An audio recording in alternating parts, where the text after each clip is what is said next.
Man, they done pulled out that Punjabi passion, that collard greens Hennessy. They done pulled out that Indian vodka. And I thought they know by now, y'all, that we done ran all of these wannabes, all these cosplayers, and we damn sure most definitely ran out all of these ops completely out the paint.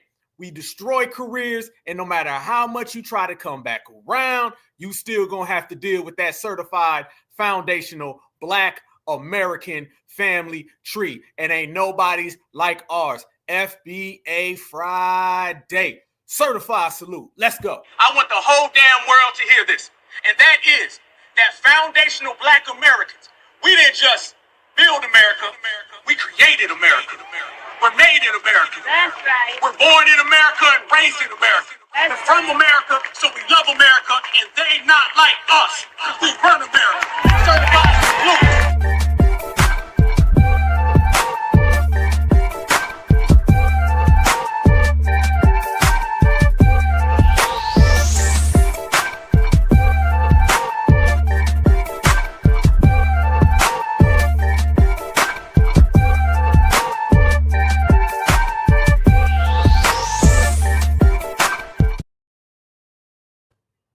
Certified salute, fam. Peace and love. Back at it again. Yes, indeed. What's going on, family? Black Alpha Network, FBA Friday in the building, in the place. Fam, we go down the list, we go up the list, sideways, and every time we run into anybody who ain't got no business being in our place, we run them all the way out. Then they try to come back, we run them out again. And then eventually, they just start messing up on their own. They just keep screwing up by their goddamn self. And that's what you see going on all across the United States of America. Certified foundational Black Americans, we up right now and we winning, and everybody's crashing out, including Collard Green Kamala. Man, they should have known by now. I see the East Coast in the building. Let's go. They should have known by now. Let me give you the three things that they should have known. One is that this FBA lineage, heritage, and culture is stronger than ever. All right. Certified Black society. We run the streets. And on the Black Alpha Network, we going to do some certified regulating. And anybody can get it. May that be a tether. May that be a fleer. May that be a cosplayer. May that be a president, an ex-president, a Republican, a Democrat, an independent, Green Party, Orange Party, Pink Party. All they asses got to get out the way when the foundational Black American lineage shows up. That's what it is. That's who we are. And now it's time to go. Fam, the summer's here. The summer is here. This is summertime. And when it's summertime, you know what I'm saying? FBA, we just be on our grind. We be on our pull-up summers, Black American summers. You know, we dominate the whole year, but especially when the sun is shining the brightest, we shine right along with it, fam, because that's just what we do. But right now, if you've noticed, all across the spectrum, you're seeing a lot of things going on. And I got some questions today. Oh, this is going to be a classic. If I can get a retweet, everybody with social media right now, if you can, retweet this, send this video out to everybody, smash that like button. Let's get all of that done right now because we're about to go full speed. And y'all know once we get to going, man, it's top drop all the way back, leaning on them. And we about to lean on them because we've been leaning on them and we've been serving them all up. Checkmate after checkmate, time and time again. But family, you got some things going on across the United States of America, and then you got some things going on the other side of the planet. Is Africa about to get invaded by the United States of America? We got the receipts and we got the answers for that today.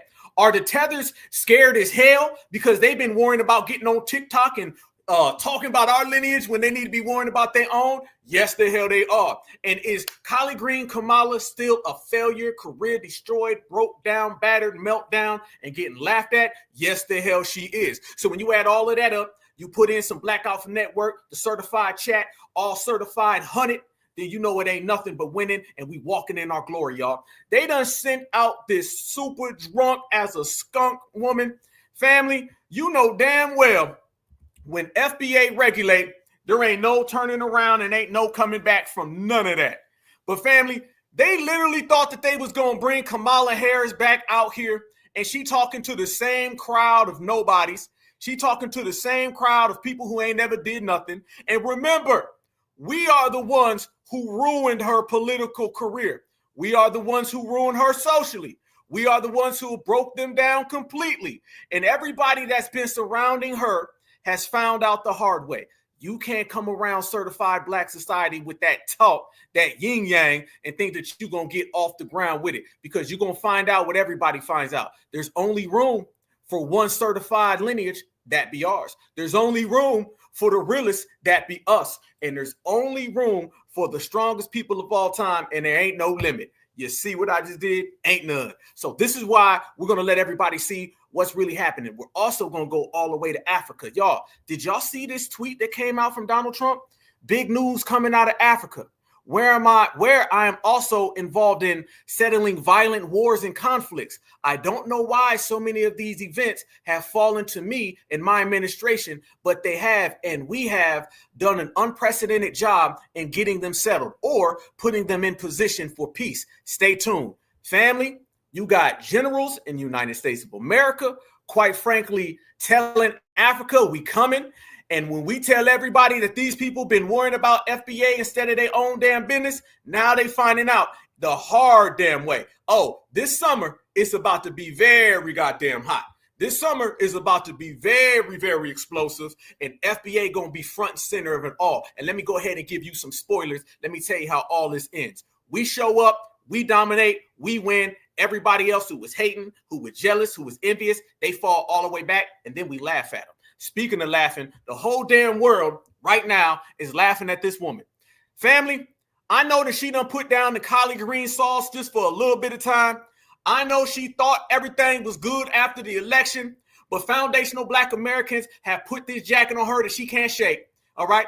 She done came around here and disrespected our lineage, saying, I ain't going to do nothing for y'all. Thought she was going to do a circle and come back. Thought she was spinning around and coming back. But she don't realize you can't spin on us because we spin the block. Yes, the hell we do. So as she came out with her little speech that everybody's talking about and everybody's laughing at, foundational black Americans are over here saying, we told you so. Word on the street is that Kamala Harris is distraught about the way things in her career have went since the election. FBA did that. Word on the street is that Kamala Harris is upset about how her heritage and her lineage and her race is really been exposed. FBA did that. Word on the streets is Kamala Harris can't get a job. She can't get a gig. She can't show up nowhere without being laughed at. FBA did that. There they go.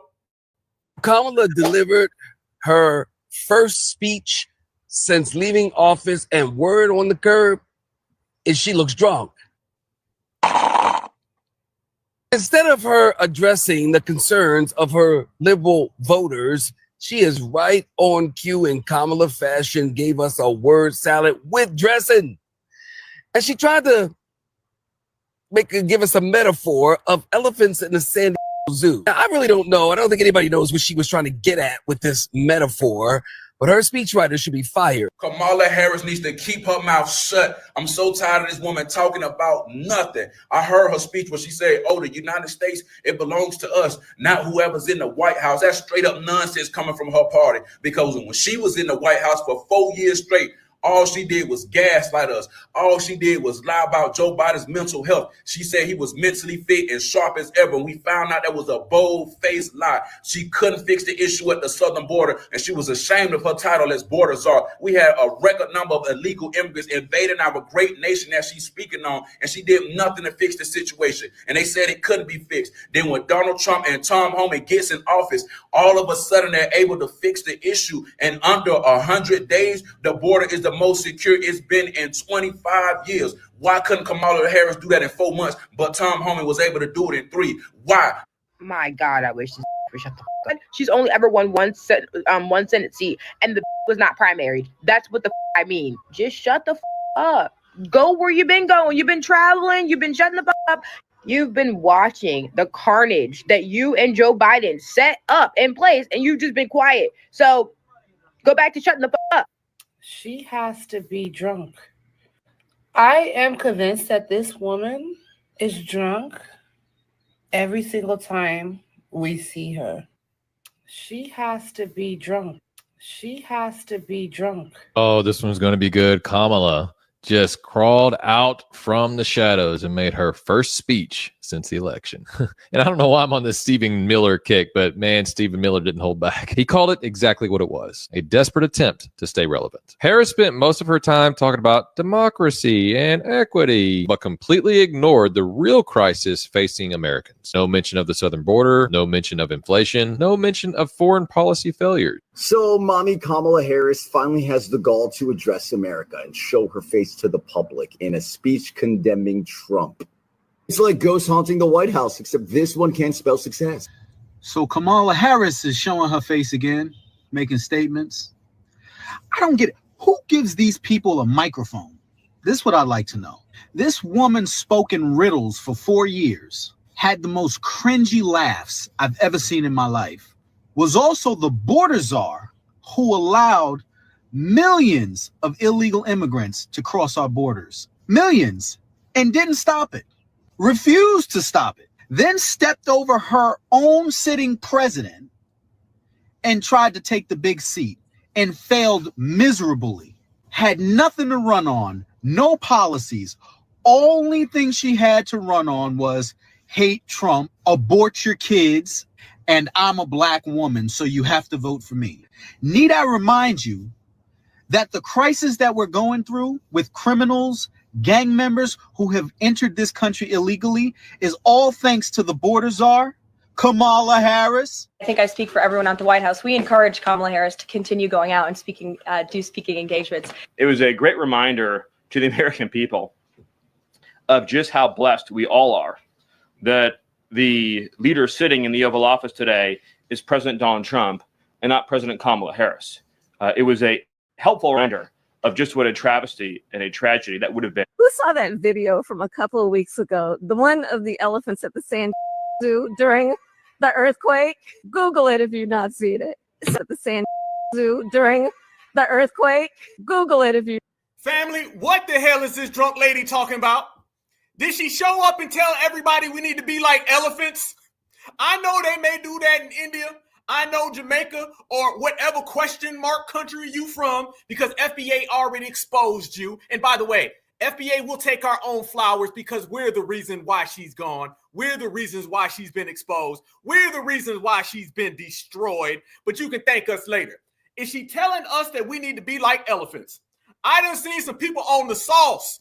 I done seen some people toe back off some cognac. But I ain't never seen nothing like this before. Somebody get her and tether Holics Anonymous. And it ain't too anonymous no more because we see her.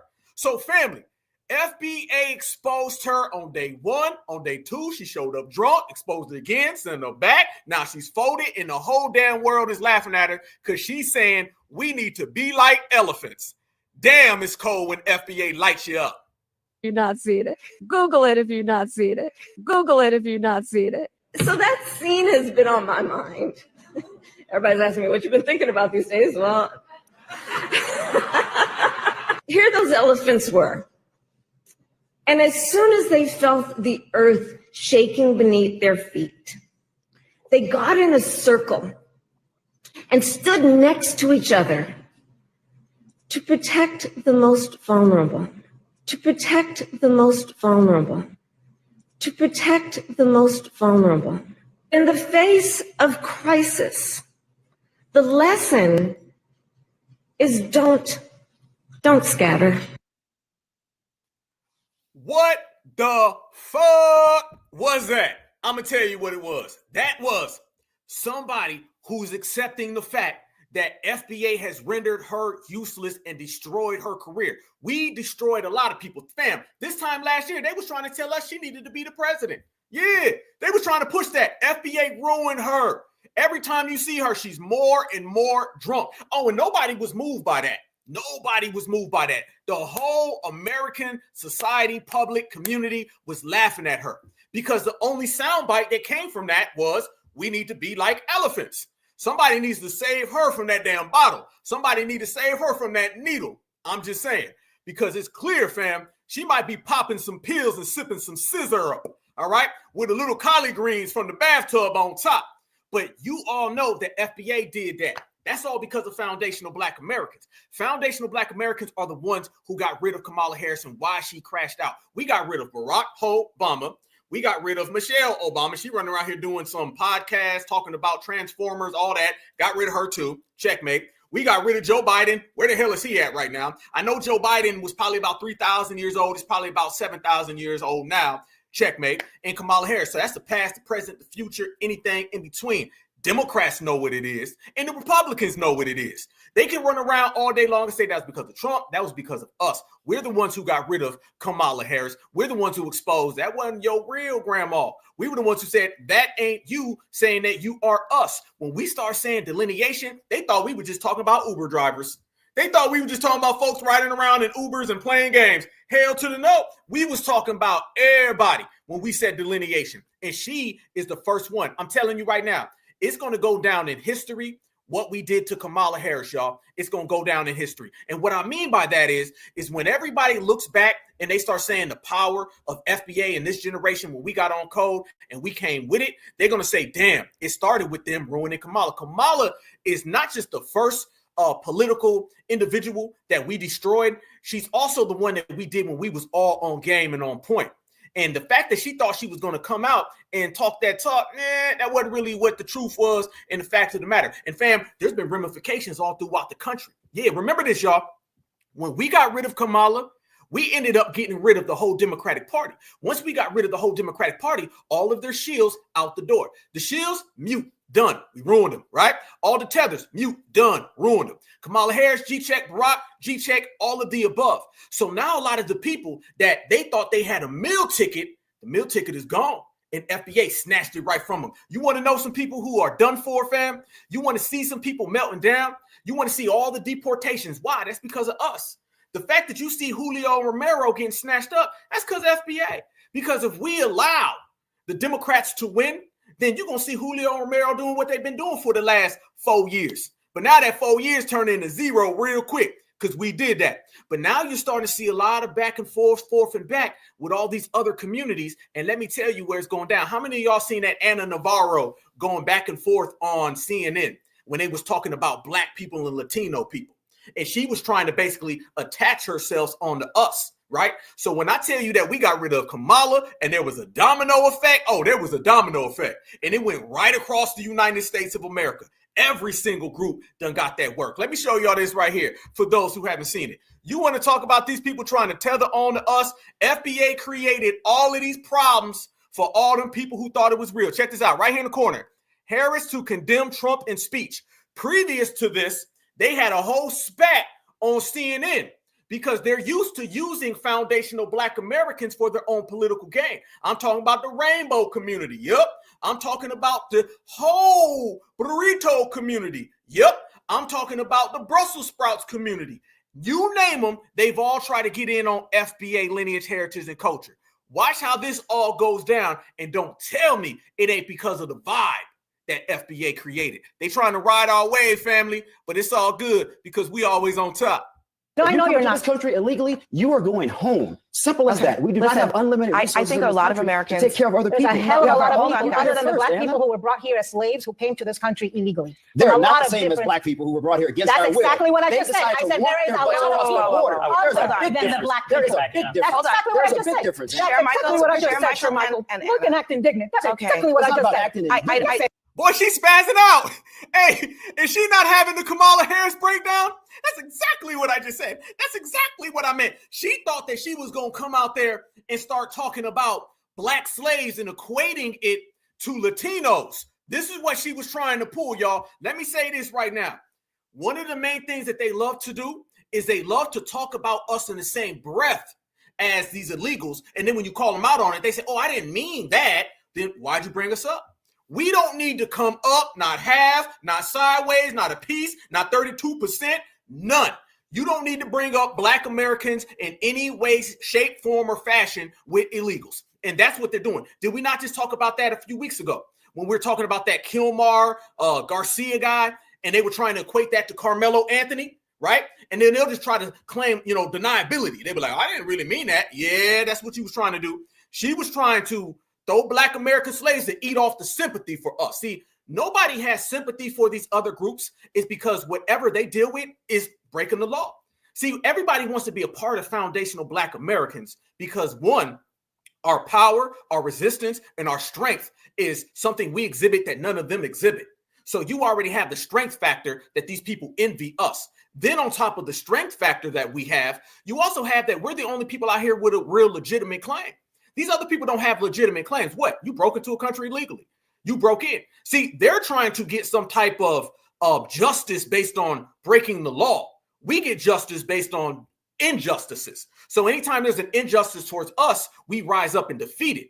These people want to equate law breaking to oppression. No, your ass shouldn't have broke the law, meaning you need to stay home. So she was trying to tie all of that in to black slaves. That's one of the tactics in which people use, but it didn't really get off the ground right here. And for the record, when you got some COONs going at it with the POCs, it's all because of FBA. Fam, if you want to know that foundational Black American wave is sweeping over everybody, watch it.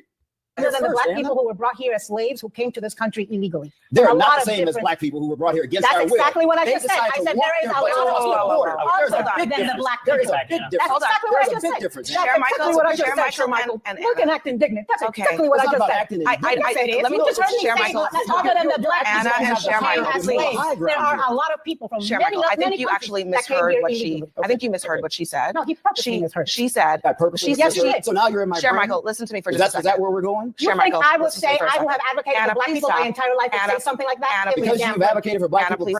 She said, I advocated for black people my entire life. You see, look at boy, she mad, ain't she? Look at it. She trying to drink that damn drink and she mugging dude. She mugging him holding the mug.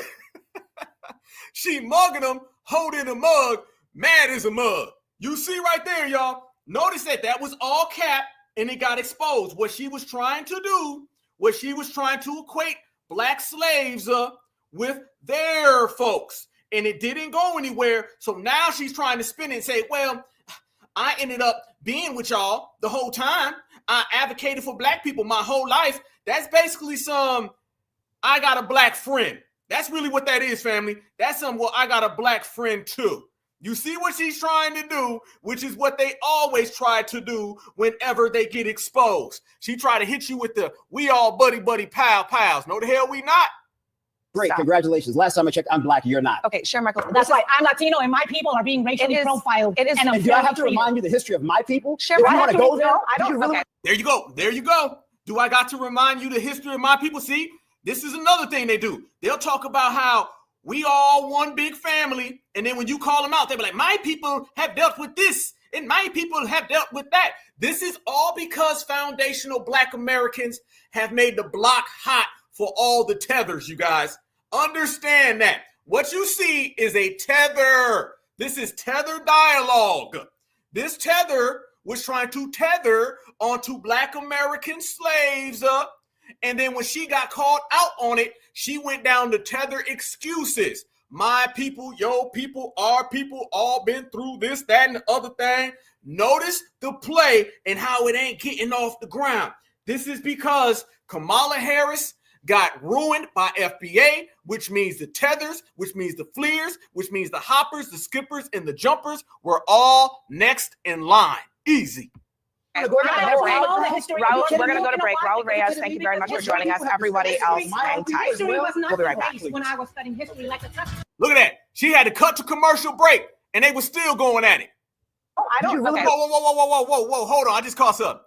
Notice over here, that Scott Jennings guy, who's the sitting Republican. Look at him just watching.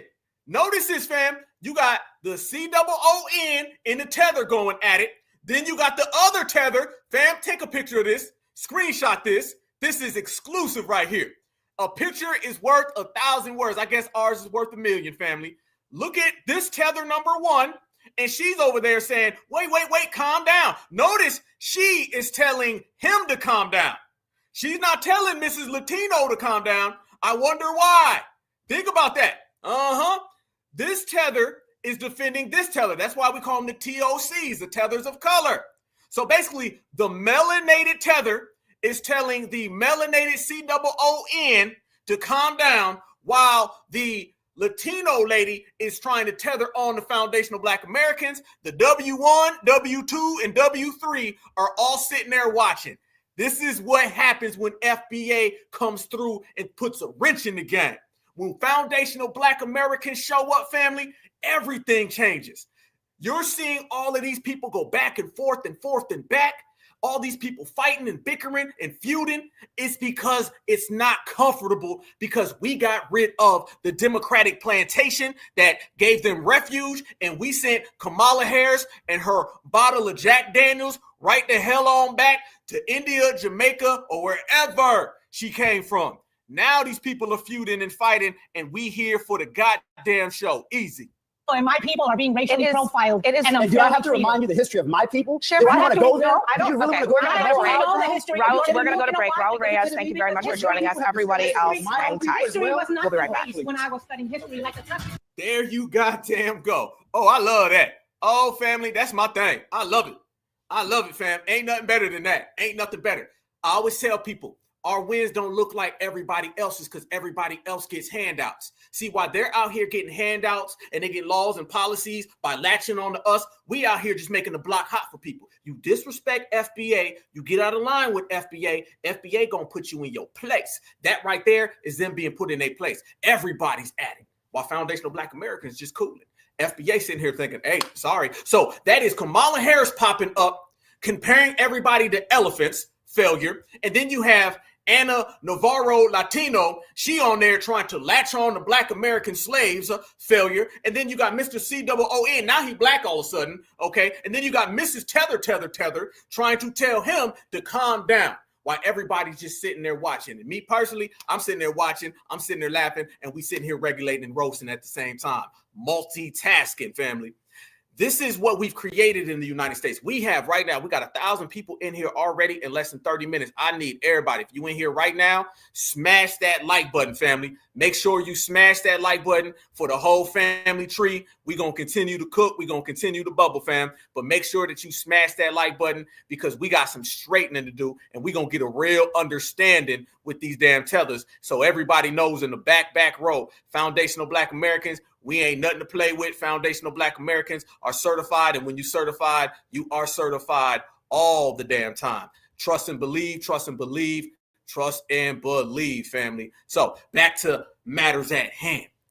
Everybody right now is dealing with the ramifications. See, when you grind, you shine. When you put in work, you can sit back. We put in so much work. Now you're starting to see the dividends. See, we were in the process of watching everything unfold. Now you're watching everything unfold in real time right in front of your eyes. Nobody has a good position. Everybody's slipping. They're on ice right now. We got them on ice. So the tethers are afraid. The tethers are very afraid because you got to remember, Kamala Harris, that's the tether queen. That's the tether queen. She thought she was going to tether queen on the FBA culture. We got her out the paint. She thought that she was going to take what we created, give it off to everybody else. What happens, family, when everybody that was getting foundational Black American resources aren't getting them anymore?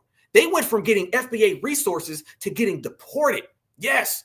And now you're starting to see what's going on in Africa, which we're going to break down today. Something is coming this summer. It's going to be big going in Africa. Quite frankly, America looks like they're about to start invading Africa. So the race for Africa, and we were always talking about the scramble for Africa, part 2 and 3, it's happening right now. And there were major developments. So while they on our Twitter spaces calling up, talking about some, you need to help us out.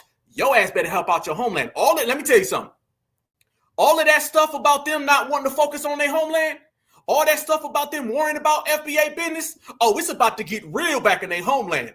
All this stuff about getting into foundational Black American affairs, all the people in Africa, they about to get a backlash from the dominant society. Oh, it's coming straight down the pipe. So they gonna have to deal with that. Kamala Harris is dealing with a ruined career, and you still got tethers out here, family, talking this nonsense right here.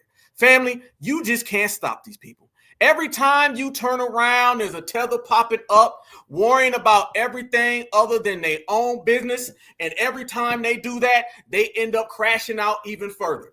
FBA, we not just going to be all right. We are all right. We better than great.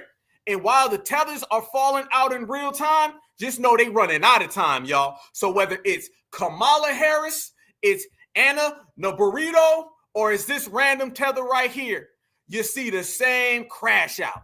Are you getting your reparations tomorrow? What have your country done for y'all? how y'all want to attack me about my country. She fled it. She did this. She did that. No, I am the original FBA. Yes, I said it. I said it. I said it because I could prove it. I said it. She said she the original FBA. What? Did she just say she the original FBA? Let me see if I heard that correctly, y'all. Do y'all get any FBA vibes at all? Distant, immediate, traces, residue? Do you see any FBA in this family? Talk to me now. No, I am the original FBA. Yes, I said it. That is, she did this, she did that. No, I am the original FBA. Yes, I said it. I said it. What the hell is she talking about? Okay, let's just make this clear real quick. FBA stands for Foundational Black American. Okay, it does not mean Fleer, forehead, bald African. That's not what it means. It's not Fleer, bald African. All right, it is not forehead, bald African. It's Foundational Black American. You may have some of the syllables wrong. You may have some of the letters there. You may have twisted and tangled it up. Okay, because you be twisting and tangling your homeland and everything you do is all messed up. But let a Foundational Black American gentleman such as myself correct you. Foundational Black American means Foundational Black American. If it ain't foundational, doesn't have black, doesn't have American, it ain't us. If it is about your forehead, or you being bald or you being an African, then you may be talking about yourself. But you should just be a foo-foo bald African, but not a Foundational Black American. I proceed. This is what you get when people ain't worried about their homeland, but they worried about ours. I said it because I could prove it. I said it. I come from a country called Liberia. My father people was from America. My father people come from America. And if you are born in Africa, you are wherever your father is. Wherever your father is, that's what you are. My mother's peoples was already there. My mother's people was already there. But I bet you I know everything about your American Black history, your Fred Hampton, and can't even get it out. And it's Fred Hampton, not Fres Hansons. You talking about Hanson or Hampton? Which one you talking about? This is what we were saying last week, y'all. This is what we saying. This is the trans lineage. We talked about it last week. Here we go. They got Fres Hansons. Your American Black history, your Fred Hampton, and all the creators that created America. So I don't get it. Because one thing you're not gonna do to me, I'm a Pisces. I'm not gonna shut my mouth when I know what I know. When I came to America, that beautiful Black woman taught me the history of America. She didn't wait for no schools. When I came to America, one thing for certain, you can't be FBA if you immigrated here. I don't care about your dads or your moms, who, by the way, they never present their Foundational Black American relative. They only just talk about them. I hated doing book reports that the schools didn't give me, and she gave me the book report. She educated me and my siblings that came from Africa about what is going on in this country. So we shouldn't get it twisted that everybody loves us, because they don't. So I don't know what you're talking about. Like I said, if you ever get the reparation, yes, us Africans are getting it too. We are getting it too. You ain't gonna get reparations. You're gonna get a bamboo stick right down the center of that Friedman forehead. See, you worried about reparations. You better start worrying about that bamboo stick. I bet you're gonna get a bamboo stick before you get $1, before you get a penny. You can get on TikTok and tether it up, and the colonizer gonna bamboo you up right across the front side or the left side of your head. You think that everybody loves us? Because they don't. So I don't know what you're talking about. Like I said, if you ever get the reparation, yes, us Africans are getting it too. We are getting it too. You think I'm going to skip my reparations? Get the hell out of here. Half of y'all don't even know your family history tree. Get the hell out of here. Like I said, I am the original FBA, since that's what you'll love to say. I am a foundational Black, okay? Do a research on my history. My country is called Liberia. That's where I was birthed. And I stayed there until I was like 6 years old. What do you want me to do?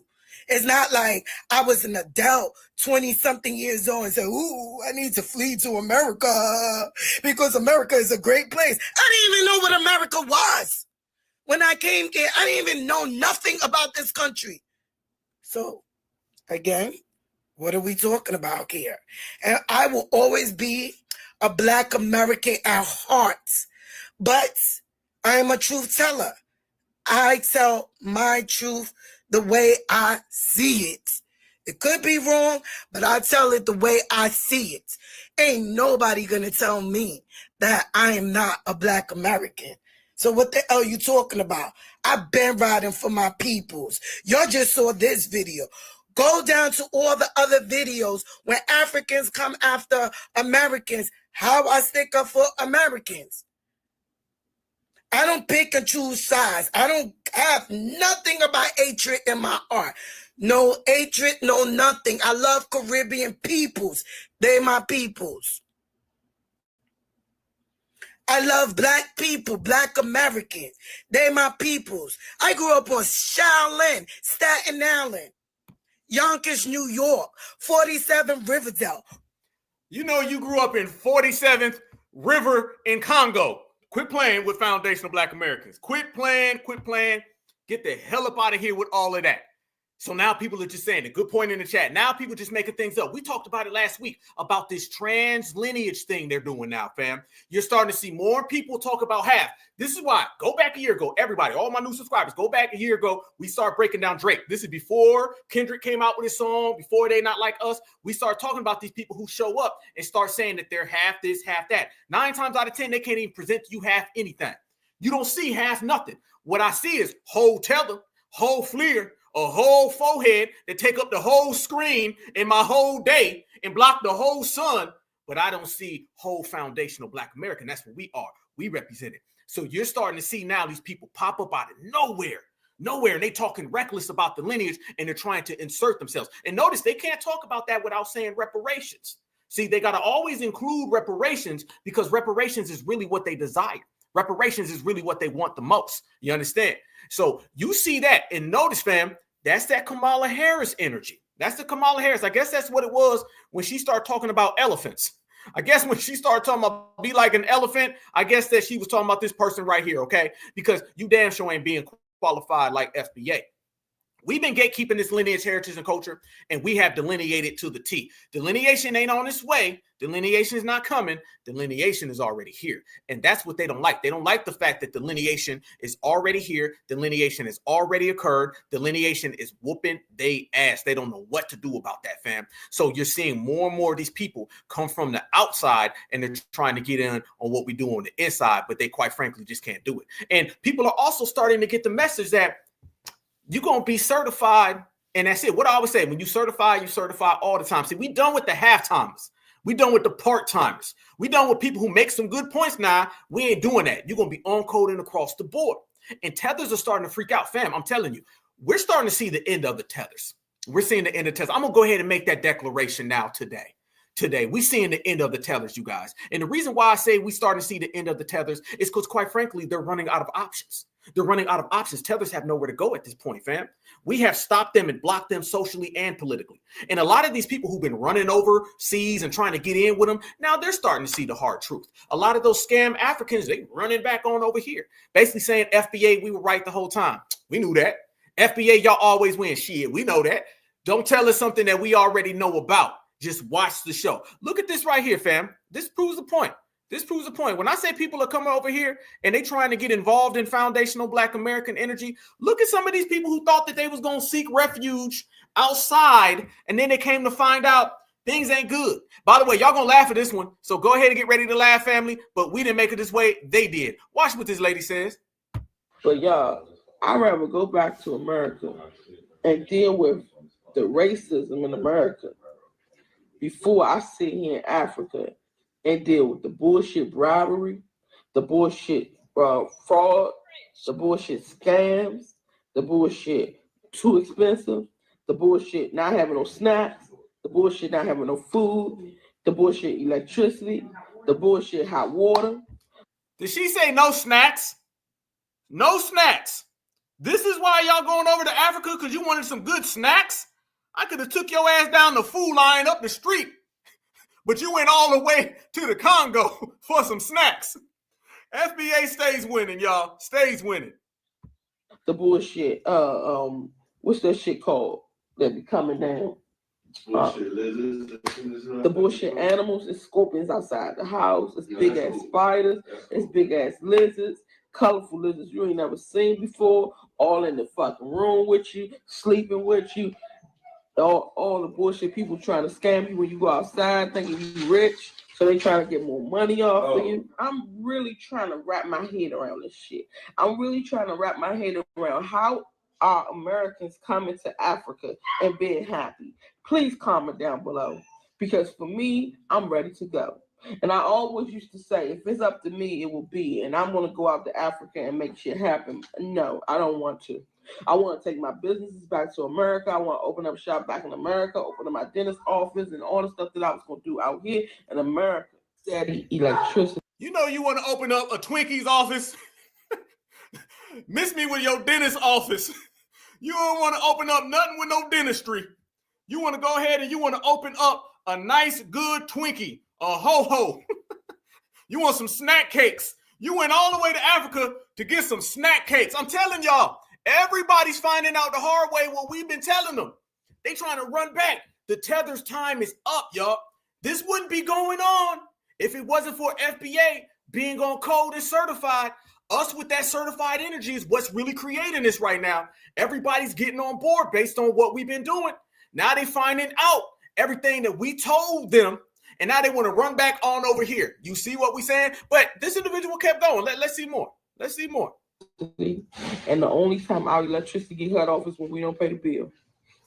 And we got it so good now, we got prepaid electricity. So if we forget to pay the bill, we put some money on that prepaid thing and it comes right back on in 2 minutes. In less than 2 minutes. This shit right here didn't come on for 14 hours yesterday. I can't deal. I love the people. Don't get me wrong. When I'm outside, I'm having fun. I love the people. But when I come back to reality, when you come back home, home is where the heart is, right? When you Nope. Good point, my brother in the chat. Keep your tellers over there. Yeah, no, don't hit us with when you come back to reality. Notice, fam, they gonna learn. We've been talking about reality since day one. We're always saying we're the only ones who operate in reality. We always saying right here on the Black Alpha Network, we the realists. We are the realists, fam. We're the only ones who don't get into Fantasyland and Disneyland. Whoa, matter of fact, she made a point that we're going to go ahead and go there on, fam. Aren't we always talking about how Pan-Africanism doesn't exist? Don't we always say that Dr. Kubar running around here talking about Pan-Africanism is no such thing? So think about it. Pan-Africanism does not exist. Pan-Africanism is no such thing. And this Pan-Africanist just said when she comes back to reality, meaning that Pan-Africanism doesn't exist. They're letting you know that they had to come back to reality because they've been living the Wakanda fantasy. See, all of that fantasy stuff come crashing down real quick when you find out what's real. We've been the ones talking that. Don't come over here talking about some home is where the heart is. Nope. See what it is, family? These are people who are trying to tether on to Pan-Africanism. And if we weren't on game and doing our thing, they'd be over there laughing right now. Talking about, look at us. See, they really want to get back in on what we got popping. Let's be real, y'all. FBA done got things popping. Yeah, we say that's Twinkie Babble. yeah. That's a tethered Twinkie. That's a pan snack for fin. You better take that pan snack for fin the hell up out of here. Because we've been the ones talking about home being right here. Now you want to say home is right here? We've been the ones saying y'all living in fantasy. Now you want to say that you've been living in fantasy? No. We got things popping, and since we got things popping, everybody want to latch back on. So all these people who was talking about fleeing and leaving, now them same people talking about staying and coming back home.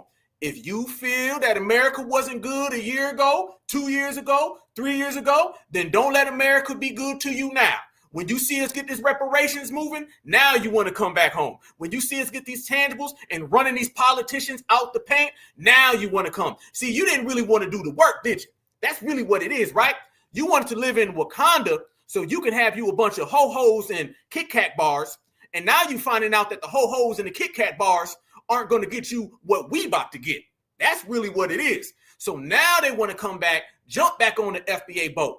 But the same thing for all the tethers. Door closed on you. All the scam Africans, door closed on you. You can take all of that back to Wakanda. I'm sure Akon can help you out, but you can't come over here. When I come back to reality, when you come back home, home is where the heart is, right? Don't talk that home stuff no more, because I guarantee you was the main one telling us, why are you representing a country that ain't never done nothing for you?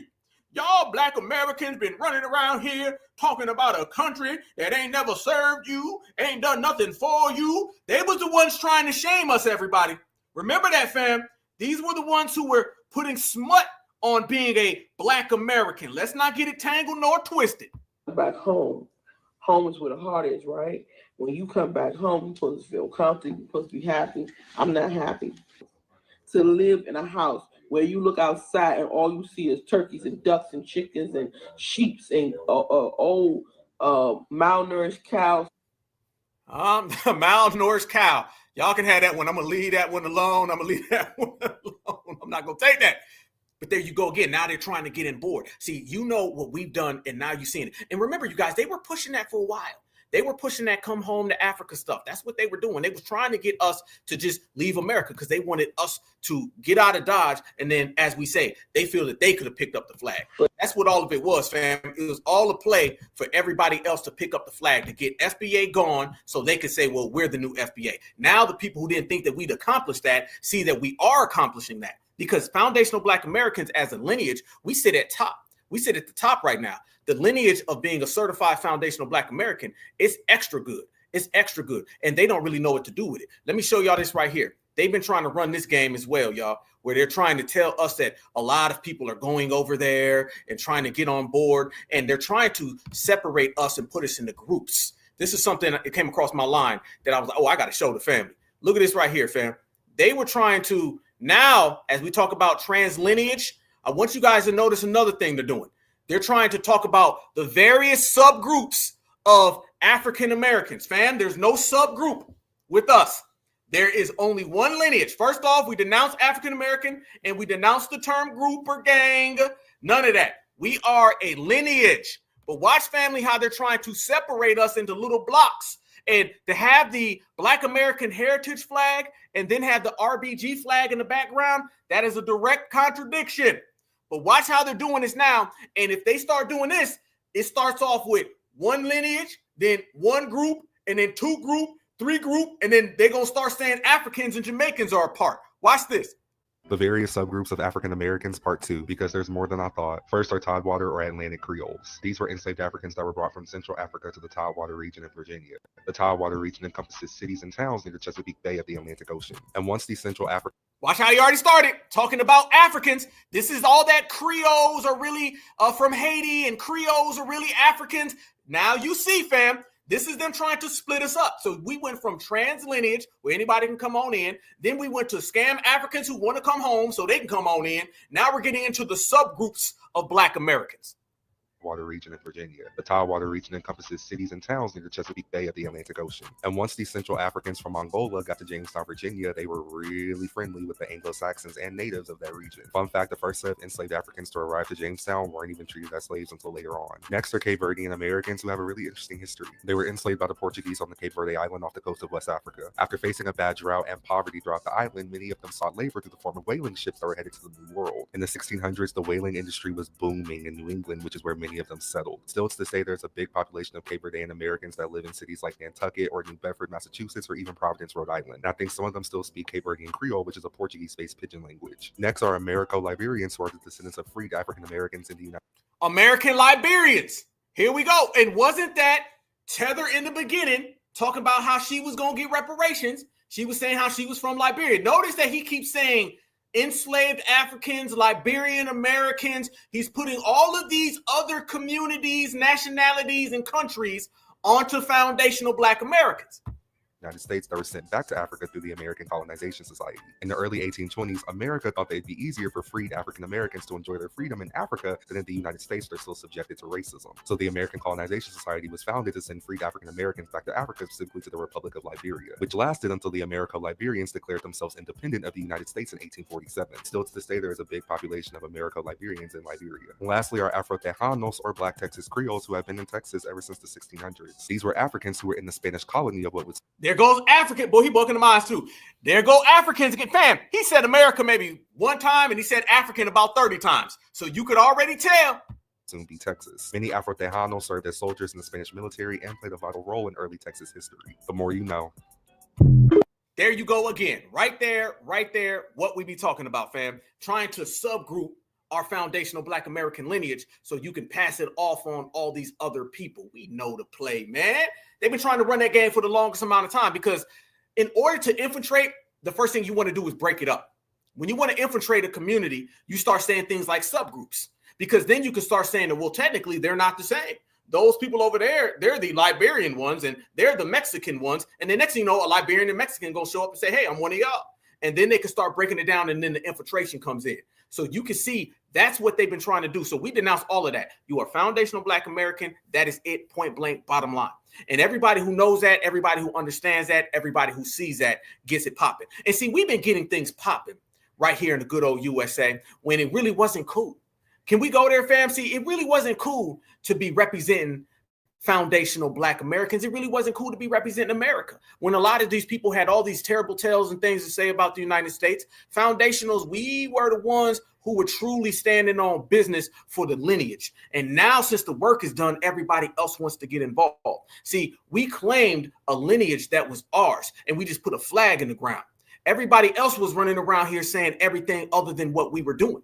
So therefore, they thought that they would be able to latch on, to sneak in, to have some type of stealing of what we've created. However, they thought that we would just give it to them. See, the world was used to FBA handing things over.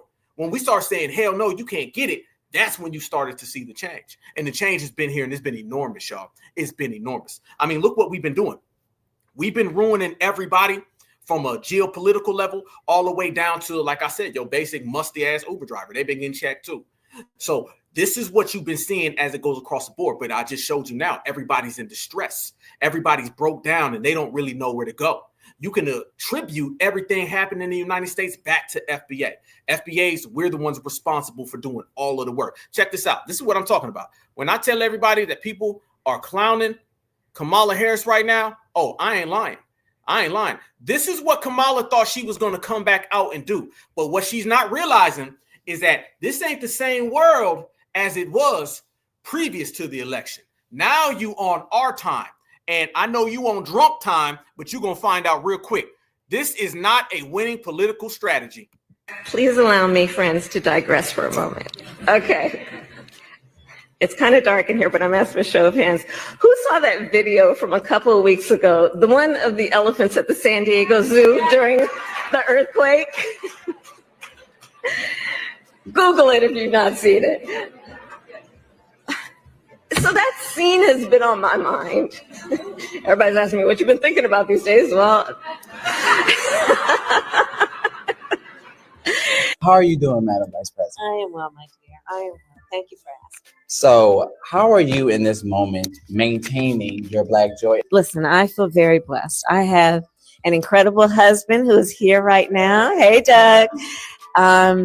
And an incredible circle of friends who are family and family.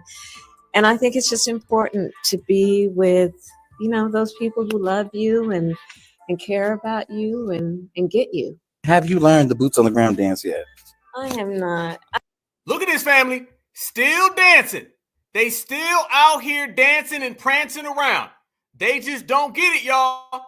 They don't get it. They're never going to get it until they keep getting molly-whopped. This is a person who lost the election by a landslide. And she thinks it's good to still come out there with the Skittles bag, still come out there with the tethers and pull up and start dancing. This is why her career is ruined. It'll never come back. And care about you and get you. Have you learned the boots on the ground dance yet? I have not. I you know what? I know. Will you teach me? I will. Okay, I'm serious. We You- can do it together. You serious? I'm very serious. Okay, we will get this after Okay. that. All right, sway. 1, 2, 1, 2, 1, 2, 1, 2. Now cross. All right, there we go. Hey, ladies and gentlemen. Still dancing, still playing, still think it's a game. And it ain't a game, and ain't nobody playing around with you. They finding out the hard way what we've been known the whole damn time, y'all. This is the difference between the energy that they think that they got versus the energy that foundational Black Americans have created. Now they got to understand that no matter what they come Black Americans, and we represent something that, quite frankly, they not strong enough to represent. It just ain't what's going on. So you see already, y'all, they coming out here dancing. They coming out here playing. They think everything is hunky-dory. Everything's fine out here in these streets. But we are letting them know that never will they ever have anything on foundational Black Americans. That's just not happening. So you see her out there dancing around. And people, like we said, people been out there clowning, man. People been saying, okay, you still doing this? It was a disaster. Just to be honest with you, family, it was a disaster. Nobody took it serious. Everybody was looking at it from the aspect of, this is really what you want. This is really what you're trying to do. And like everything else, I think they thought that this was going to be a moment that they was going to shine. I think they thought this was going to be a moment that they could, try to weasel her back in. And just quite frankly, the people have spoken. And a lot of people from communities that she was relying on, they're looking at her right now real side-eye too and saying, nah, we don't want none of that. You know what I'm saying? Your career's over with and you can keep that out of here. Let me show y'all some of the things people were saying. People was out there just roasting. People was out there just completely just clowning her, as they should, because we're not tolerating none of those games. And obviously the American people are following our lead. And since they following our lead, this is what they've been saying. So fun. Watch What this a right here. nightmare. So Kamala Harris decides to make a comeback. So fun. What a nightmare. So Kamala Harris decides to make a comeback. And I'm asking y'all, please put her back. I could not stand her laugh. To listen to that for 4 years, and everything is so funny, and we dodged the bullet, man. I saw that video from a couple of weeks ago, the one of the elephants at the San Diego Zoo during the earthquake. Google it if you've not seen it. So that scene has been on my mind. Everybody's asking me what you've been thinking about these days. Well, Please tell me people saw Kamala Harris' speech last night. Please. Did anybody see that video of the elephants in the zoo? That's all I've been thinking about. The hell is she talking about? I was like, this woman almost was running this place. I actually think God knew it would have been the end of America as we knew it if Kamala Harris was elected. in fact, please allow me, friends, to digress for a moment. Okay. It's kind of dark in here, but I'm asking a show of hands. Who saw that video from a couple of weeks ago? The one of the elephants at the San Diego Zoo during the earthquake? Google it if you've not seen it. Got some breaking news just coming in that last night at Kamala Harris' speech, she said that we should all act like elephants. I still have no idea. Did you see it? Better question might be, did you Google it? The former vice president came out in what's being called her first major speech since leaving office, although she did a speech like a week and a half ago. But this is at something called Emerge, and one thing hasn't changed. That's for sure. I can report that directly and honestly. I still have no idea what she's talking about. So fun. What a nightmare. So Kamala Harris is. That's exactly what it was. It was a damn nightmare. But remember, y'all, the nightmare would not exist if foundational Black Americans did not create the nightmare. So it's all based on what we did. And everybody's laughing. Everybody's making fun of her, and we already know. So you see that the career is over with. It's been destroyed. And quite frankly, at this point, FBA, we just stepping on it. The same thing we've done to all of them. And the Democrats really have no strategy right now. You got to understand, she's still doing the same things. Who are your voters? If anybody looks at the Democratic base right now, it's just the people who don't want to leave the plantation. And then you got the Starburst community. She's still going back to that. They're using TikTok influencers as influencers on a political level. All right. There's nowhere to go. Barack Obama ain't rocking with her, and she was trying to throw shots at him, so they're going back and forth. Same way Navarro was going at it with Sambo. The same way they was going back and forth, that's the same exact way that you see everybody in the Democratic Party going back and forth. None of these people are standing on real business, y'all. None of these people are truly doing anything. All you see are these people falling out and crashing out. And when you start talking about people falling out and crashing out, let me hop back to, because remember, whatever we did to Kamala ruined her career, is what we're doing to the Tethers, ruining their lives, because they were side by side. They were hand in hand. They thought that they were all going to team up against foundational Black Americans. Now they're seeing that they all crashing out because of foundational Black Americans. Y'all look at this right here, and I ain't lying. This shows you exactly what we've been saying, and it goes to show now everything that foundational Black Americans have stated, again, has come true. These Tethers out here now are talking about how they were raised to not come around Black people or to not act Black. Watch it. You can tell by the forehead what type of time she on. But notice, fam, things they didn't admit before, they are now. I don't know if there's people on here that are like children of African immigrants and their parents told them growing up not to act Black. Like, I don't know if that's just like a Habesha thing or what. I just remember being told like not to be loud, not to use double negatives, and quote unquote not to act Black. And I feel like that's a conversation people like don't want to have in our community about like how deeply rooted like anti-Blackness is. I don't know. Am I the only one? I know I'm not the only one, but like other people, can you tell me? No. Don't talk about anti-Blackness in y'all community now. Now y'all want to talk about it. Wait. Hold up. Wait a damn minute, fam. So now we seeing the Tethers come out and talk about how in their homelands and their households, their parents told them, don't be like us. Damn, that's funny, because we were saying that and they was denying it. And now are we seeing the Pan-Africans say they got to come back down to reality and they want to come back to America? Why is everybody having this sudden change of heart? They're all having this sudden change of heart because foundational Black Americans have changed the game. Foundational Black Americans have showed everyone what it's really like when you stand on business. And you can't stand on our business. We can only do it for ourselves. Now, you can stand in your homeland, or if you want to run to someone else's homeland, you can stand over there, but you can't stand on our business. You're starting to see everybody come out and say it. This is why I was speaking, fam. You're starting to see the effects of everything that we put into work for. Go back to a year ago, 6 months ago, us grinding, us destroying careers. You're starting to see all of the ramifications of that, and it's all playing out. Everything got the blowback. You're seeing the turbulence now. Reality's starting to set in, to where Pan-Africans want to come home. Tethers are out here talking about in their homes they weren't treated nice and told to like Black folks. And now everybody's upset in real time. And you know what? They just going to have to stay that way, because certifieds, we in here. Matter of fact, we in here so deep. Right now, fam, we are in here. I need everybody. We got 1.3K in here, 1.3 thousand. Y'all know how we do. Everybody, smash that like button right now and share this video on your social media. We are in here extra deep, fam. And make sure that you share this out. Smash that like button. FBA Friday. And we put in that damn certified work. Much love and respect. Make sure you do that for me right now. But speaking of that, family, when I say they be trying to tether on to us, and I say, where is your Beyonce? These folks done thought they went and got them some tether Beyoncés. Y'all want to hear some tether Beyoncés, fam? When we say, how can y'all say y'all created this? Who's your version of Luther Vandross? Who's your version of Tupac or DMX? Who's your version of Michael Jackson or Prince? They don't have nothing. But I'm going to tell you what they do got. They got a bunch of people who've been running around here pretending to be FBA. Fam, tethers can try all they want to, but we're going to expose all we feel like. Check out these South Africans, and they said that they got their version of Beyonce. I ain't lying. Enjoy the show. To the left, everything you own in a box to the left, in the closet. That's my stuff, just evaporated. Say, don't touch.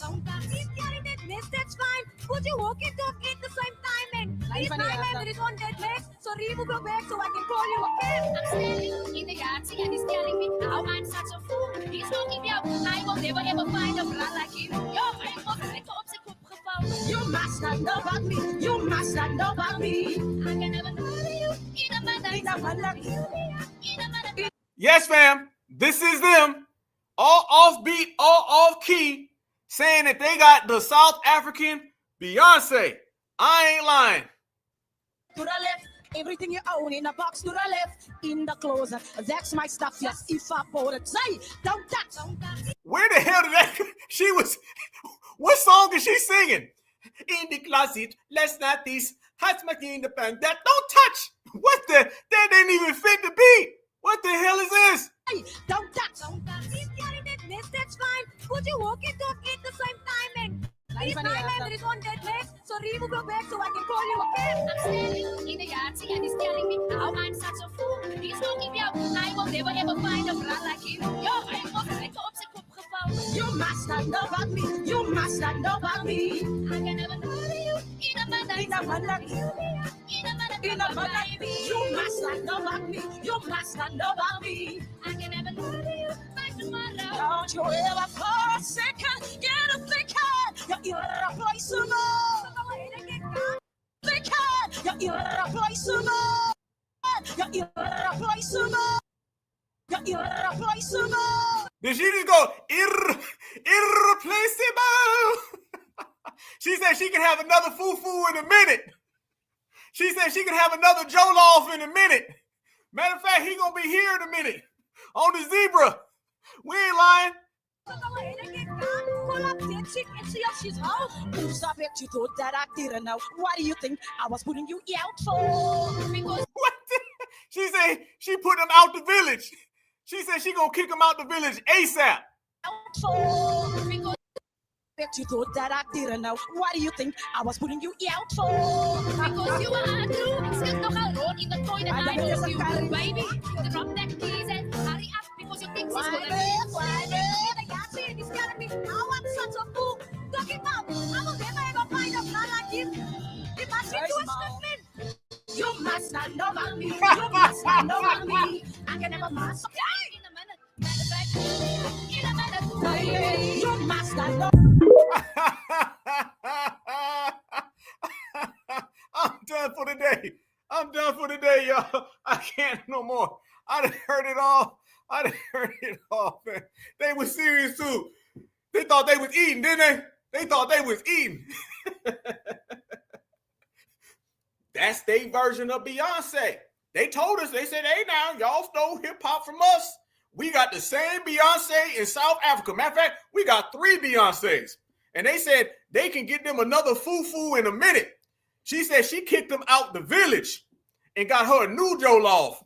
That's what she said. I'm just saying what she said. That ain't what I said. That's what they said. So you see it right there, you guys. They really think that they are foundational Black Americans, but nah, you can't be foundationals. Nah, not with that. They were singing all over the place. I think one was on the drums and the other was on the guitar. I don't know what beat they were singing to, but that shows you right there, y'all. Nobody got that FBA soul. Nobody got that FBA lineage. So they just run their mouth, man. But, you know, they can keep running their mouth because we're going to keep on racking up receipts. And the more receipts that we rack up, the more we keep winning, the more we keep winning, the more they keep falling. And we talk about people falling, you just see a straight decline, a massive decline. And when I say it's a massive decline, I'm talking about in everybody who comes back against foundationals. Remember, where you see a tether, you'll see a Democrat. You put them together, you got the tethercrats. And man, the tethercrats been crashing out. Oh, the tethercrats been crashing out. Why have the tethercrats been crashing out, you guys? It's because they understand they don't have a safe haven to run to.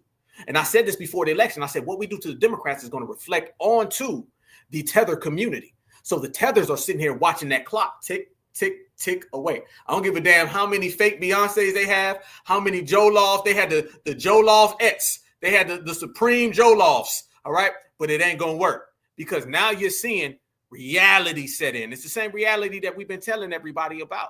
It's the same reality. See, here's the thing about us, fam. We ain't never leave reality.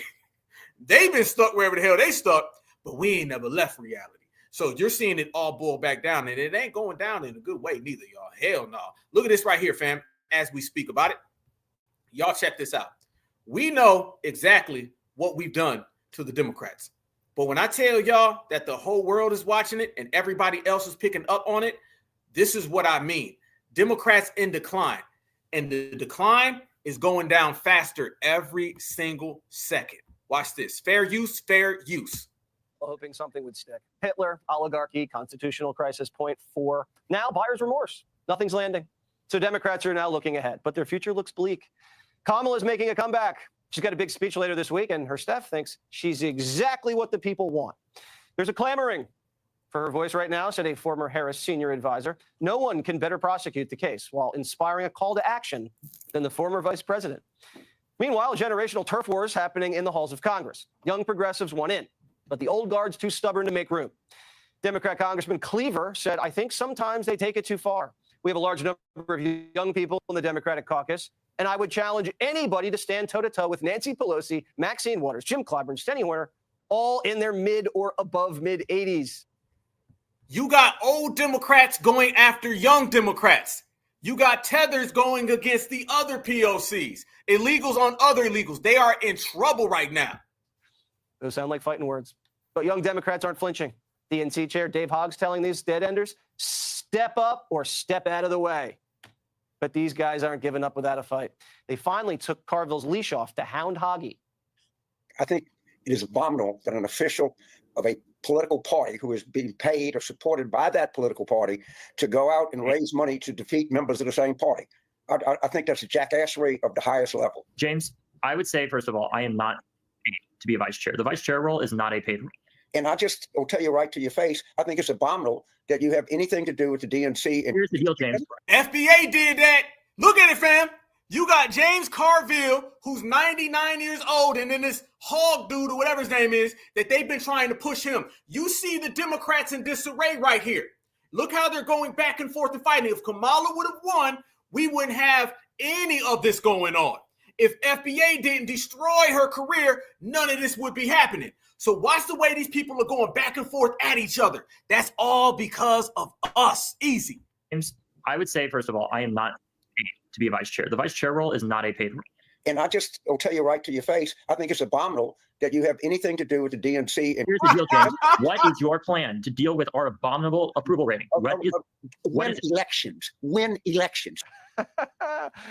Look, you got everybody laughing at him. Literally, y'all. Watch these people crashing out, family. Abominable that you have anything to do with the DNC. And here's the deal, James. What is your plan to deal with our abominable approval rating? Win elections. It's not looking good for Hoggy. The DNC might coup him because he's white. Kaylin Free, a member of the Choctaw Nation, says the vice chair race Hogg won was a fatally flawed election that violated the DNC charter and discriminated against 3 women of color, undermining both fairness and gender diversity. Free's asking the party to vacate the elections of a gay black man, Kenyatta, and a straight white man, Hogg, so that an American Indian woman has a chance to win one of their jobs. You got that? I don't. These people never learn. And while the party positions its circular DEI firing squad, leadership's struggling to stay awake. Chuck, he held an all-night floor takeover, started at 8, broke for half an hour, and ended before midnight. Is Chuck really up for this job? CNN's not so sure. There's a poll out today that has your approval rating lower than any other congressional leader, 17%. Are you concerned that you may be a liability for your party? Polls come and go. Our party is united. We're on our front foot. We're stepping forward, going after Trump, and having real success. Mm-hmm. The Democratic Party's running around like a headless chicken. Chuck can't pull an all-nighter. Booker's too busy playing activist. And Hakeem's Obama impersonation's awful. They're leaving the door wide open for, AOC. You thinking about running for president or Senate? Because of my Instagram post? No, the video, the campaign style video. It's got everybody talking. I mean, listen, it's a video. And frankly, I think what people should be most concerned about is the fact that Republicans are trying to cut Medicaid right now. You're topping the polls, so people are saying. This moment isn't about campaigns or elections or about politics. It's about making sure people are protected. Mr. Wonderful says, forget the presidency. AOC should just start a shirt company. I think she's the best marketeer in politics. I buy her T-shirts. They want her to run based on T-shirts. Fam, if all they got is AOC, it's a wrap. You know they don't have Kamala, it's a wrap. Joe Biden gone, Barack gone. The Democrats are done for. So the fact that you see Kamala crashing all the way out, I see why she's been popping up drunk as hell. I see why she's been ultra drunk. I understand it, y'all. I know that she got that goddamn bottle in hand. I know she thirsty as hell, and she should be. Because the success that she thought that she was going to have, that stuff done walk right out the goddamn window, y'all. Right out the window. And they're melting down and crashing out because of it. Everybody is melting down and crashing out because of it, and that's good. The more these people crash out, the more foundational Black Americans win, the more foundational Black Americans win, the better things are. They can thank us later for what we did to Kamala Harris's whole career. And when I say that, fam, I'm not playing. Notice in this speech yesterday, she comes out and she starts making these comments. But watch what she ends up saying in these comments, and it goes to show you that these Democrats put all of their eggs on the immigrants and the migrants, and it ain't coming home to roost for them, fam. To say it is not okay to violate court orders. Not okay. Saying it is not okay to detain and disappear American citizens or anyone without due process. There she goes now, kicking all that talk. This lady disappeared, drank a whole fifth of Jack Daniels, popped up, and the first thing she does is start caping for the illegal immigrant guy that got sent down to El Salvador, in which we've already confirmed is an MS-13 gang member, also a wife abuser. So as she's saying this right here, the very next day video came out and it shows you that this man was smuggling people. Listen to what she says, fam. I'm going to show you a video that came out less than 24 hours later that confirms everything that the Democrats were saying was a lie. She starts talking that deportation American citizens talk. This is not a winning strategy because this clearly is not a winner. Anyone without due process.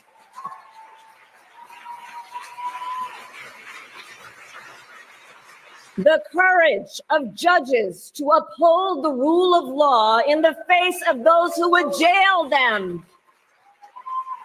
Nobody's really clapping right now. Of universities that are defying unconstitutional demands that threaten the pursuit of truth and academic independence. Listen how quiet the crowd is, y'all. And I will tell you, the courage of all these Americans inspires me.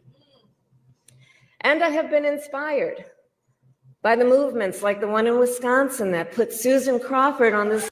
These movements that don't nobody know about. She don't know about them. I'm telling you right now, family, it's over for the Democrats. It is done. You cannot see them ever moving forward. And I'm going to tell you the reason why. You put your eggs in a basket of illegals. They don't know, fam. The same reason that we ruin them in voted couch is the same reason why they're going to continuously lose and continue to lose.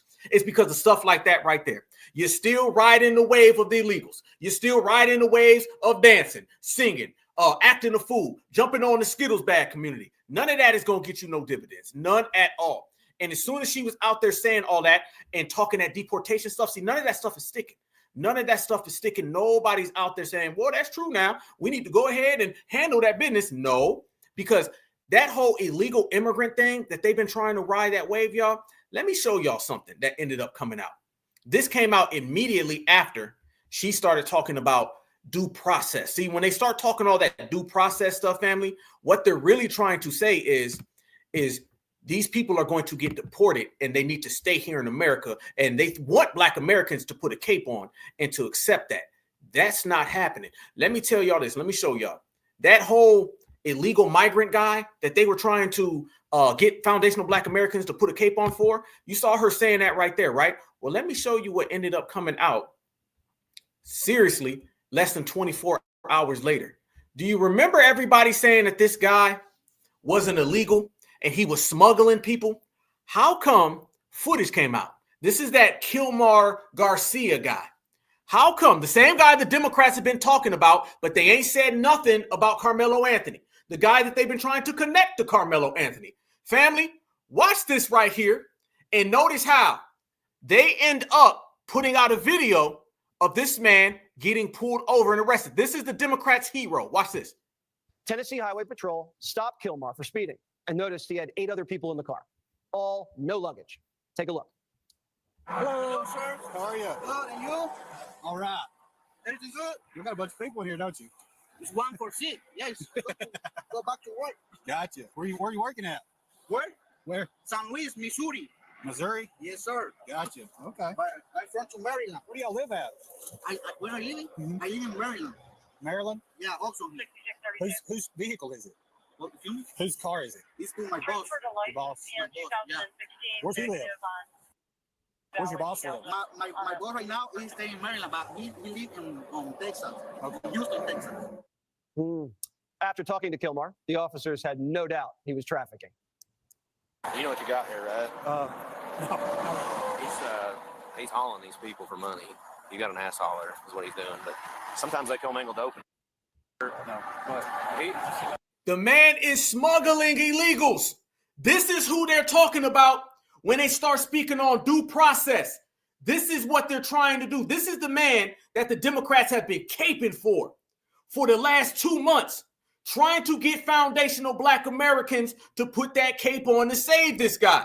They're connecting everything the foundational Black Americans have been doing. All that stuff about deportations, family, let me tell you, that deportation talk is trying to get foundational Black Americans to save this guy. So don't allow these Democrats to run around here and make it sound like they're doing us a favor. Don't allow them to run around here and say they're going to get American citizens due process. All that is so you support policies that allow this man to smuggle illegals in and outside of the country. This is the Democrats' number one person for the elections going forward. This is who they want. This is who they like. This is who they've been trying to connect Carmelo Anthony to. there's 8 people in there. Yeah, I didn't know that. They put an extra row of seats in there. Yeah. So he's getting paid all this, probably to Maryland, I would say, if I had my He guess. said they all work. That's what he's telling me, but he's the one that knows. So look at that right there. The police is saying it. Family, the American government is seeing this, and the Democrats are still flying over to El Salvador and everything. Fam, they tried, have you noticed, the Democrats try to make this guy their freedom fighter. They're trying to make him the face of justice. See, they always do this with us. Think about it, y'all. Any other time, they use a black face to garner sympathy and to garner votes. They can't do that because we ain't allowed them to. So this is why when I say we on business because we're not allowing them to use us for their own exploitations. Notice when the Democrats can't use Breonna Taylor, George Floyd, Ahmaud Arbery, they go get Kilmar Viegro Garcia. You notice? Look at that now, y'all. They now we put them in a position they got to go use a damn migrant to get votes. They can't use Black Americans because we ain't letting them. So when I say that we ruin a political party and we destroy their careers, I mean that. I mean we destroy their careers because they ain't got nothing to do. They ain't got nowhere to go. You mean we done beat these folks down bad so wrong that they got to go get a migrant now to get votes? They got to put migrant posters up? They can't handle the work that FBA has. And when you see the police straight up saying it, this man is smuggling people. So the Democrats are supporting an MS-13 wife-abusing migrant smuggler. Damn. probably to Maryland, I would say, if I had my guess. He said they all work. That's what he's telling me, but he's the one that knows. So let me ask you this.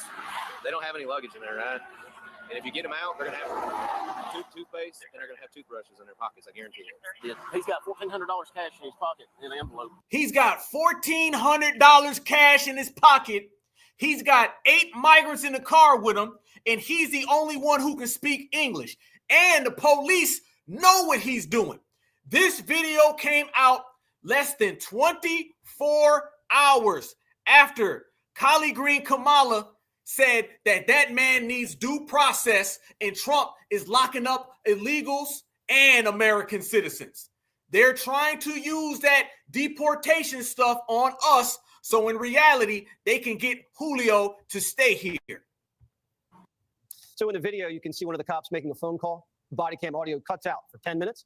Sources told us that on that call was Joe Biden's FBI, which advised police not to detain Kilmar at the time. You heard that. Didn't we say that last week, family? Remember, we broke down all of the footage and then we showed the actual police report that the police officers who ended up arresting this guy, they all lost their jobs afterwards. Now, with this evidence, we're hearing that the Joe Biden FBI said, let this guy go. They were using this guy. He was selected to be the face of their deportation campaigns and their sympathetic campaigns. This is what they were trying to do. They just didn't think the FBA would be putting in that work. It cuts out for 10 minutes. Sources told us that on that call was Joe Biden's FBI, which advised police not to detain Kilmar at the time. That source also tells us Highway Patrol called Biden's ICE, and they never showed up. Woo! Biden's guys had an MS-13 gangster, suspected human smuggler and wife beater, released into the country. God knows what he did and was never caught for before Trump.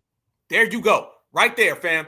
That is who the Democrats have been trying to associate us with. That's why I tell everybody, don't ever let them say Carmelo and Kilmar. They was trying to make that synonymous. The same way we pointed out how Anna Navarro was talking about illegals and black slaves, and then she tried to pivot and be like, oh, no, I didn't mean it that way. Don't bring us up in the same breath as these people, because that's how it starts. It starts with them bringing us up. Then the next thing you know, they're tying us in. Then the next thing you know, it's all people of color. You see what they're doing. They were trying to make that. So the Democrats have been silent on Carmelo Anthony. The Democrats have been silent on reparations on tangibles, but they've been going overboard about this guy. The Democrats are the party of the MS-13 gang member who clearly is out here doing all types of crimes. And now we're seeing that they were basically taken care of by the Joe Biden administration. I believe the very fact that everyone came after this specifically, I believe that Joe Biden was assisting this individual. And on top of him assisting this individual, I also believe that Donald Trump's administration knew about it. So therefore, Donald Trump's administration said, no, we gonna go ahead and get this off the streets. And then now you see this dude is up off the streets. But even more stuff came out about this guy. And remember, you guys, Kamala Harris was just saying how this individual was a great person and a great man. More evidence came out less than 24 hours ago, simultaneously, okay? Kamala Harris gets on stage and she starts talking about deporting American citizens. Remember, y'all, every time they talk about deporting American citizens, they're talking about deporting illegals, but they're trying to put the jacket on Black Americans. They're trying to fear tactic us with deportation, so we go fight for Mr. Kilmar MS-13 to stay here in America. They're using things and trying to make them synonymous. Okay, well, check this out. This came out right afterwards. Remember how everybody was talking about his wife and saying how his wife was holding him down? Now a 911 call came out about this man putting his hands on his wife. So it is confirmed, MS-13 member. It is confirmed migrant smuggler. And now it's confirmed he is also a wife abuser. This is who the Democrats are riding with?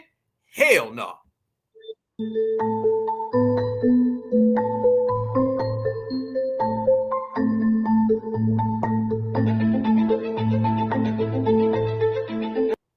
Because his family like fell out of protective order. I think it was in December. But I didn't show up to the court because his family like washed my brain telling me that his dad was sick and not to do it. So I didn't do anything. But after that, it was like I would call the police. I have a lot of police reports, and I kept trying to get to the door basement to try to open the door, and then like he pushed me. So then when I was able to go outside to get a phone, I called 911 from a disconnected phone. Now they took a long time to get to the house. It was probably like 20-30 minutes. So I saw a neighbor walking his dog, and I opened the door and I was like, help. And then when he heard me, like he grabbed me from my hair and then he slapped me. And then the neighbor, like he didn't know what to do. He didn't know what to react. I have pictures of the evidence, like all the bruises, because it's not, even on Wednesday, he hit me like around like 3 a.m. He would just wake up and like hit me. And then last Saturday for my daughter's birthday party, before I went to my daughter's birthday party, he slapped me 3 times. And then last week I did call the police. My sister called the police. Damn. You know you cold when you hitting somebody at 3 a.m. 3 a.m. you ain't got no business hitting no damn body. You need to be sleeping. If you get up, you need to be going to the bathroom to get something to drink. On the way to go get him some tequila, he done elbowed this woman. This is who the Democrats are trying to get Black Americans to put on a cape for? Hell no. I done seen the Democrats go low, but this is about as low as you can possibly find, y'all. This is as low as you can possibly go. Hell to the no. They want us to support this. See, Dems, y'all may support that. That means foundational Black Americans. We send that all the way out. So the man been hitting on his woman. The man been hitting on his woman. The man's been smuggling people. Every crime that you can possibly think of, you see associated with Mr. Kilmar. So Mr. Kilmar been out there trying to kill more people. And FBA, nah, you ain't putting our name on that. We ain't got nothing to do with that. Stand that away from us. We good over here, man. We all the way good over here. We don't want nothing to do with what you talking about. So you can see already, y'all, The more and more that they try to push that type of stuff on us, the more and more we reject it. And fam, when I say that they out here real talk, caping for this man, remember I already talked about how they violated the Logan Act, where they flew all the way down there to El Salvador to be friends with him. But look at this right here. Look at this, whatever this chick's name is, Presley, whatever.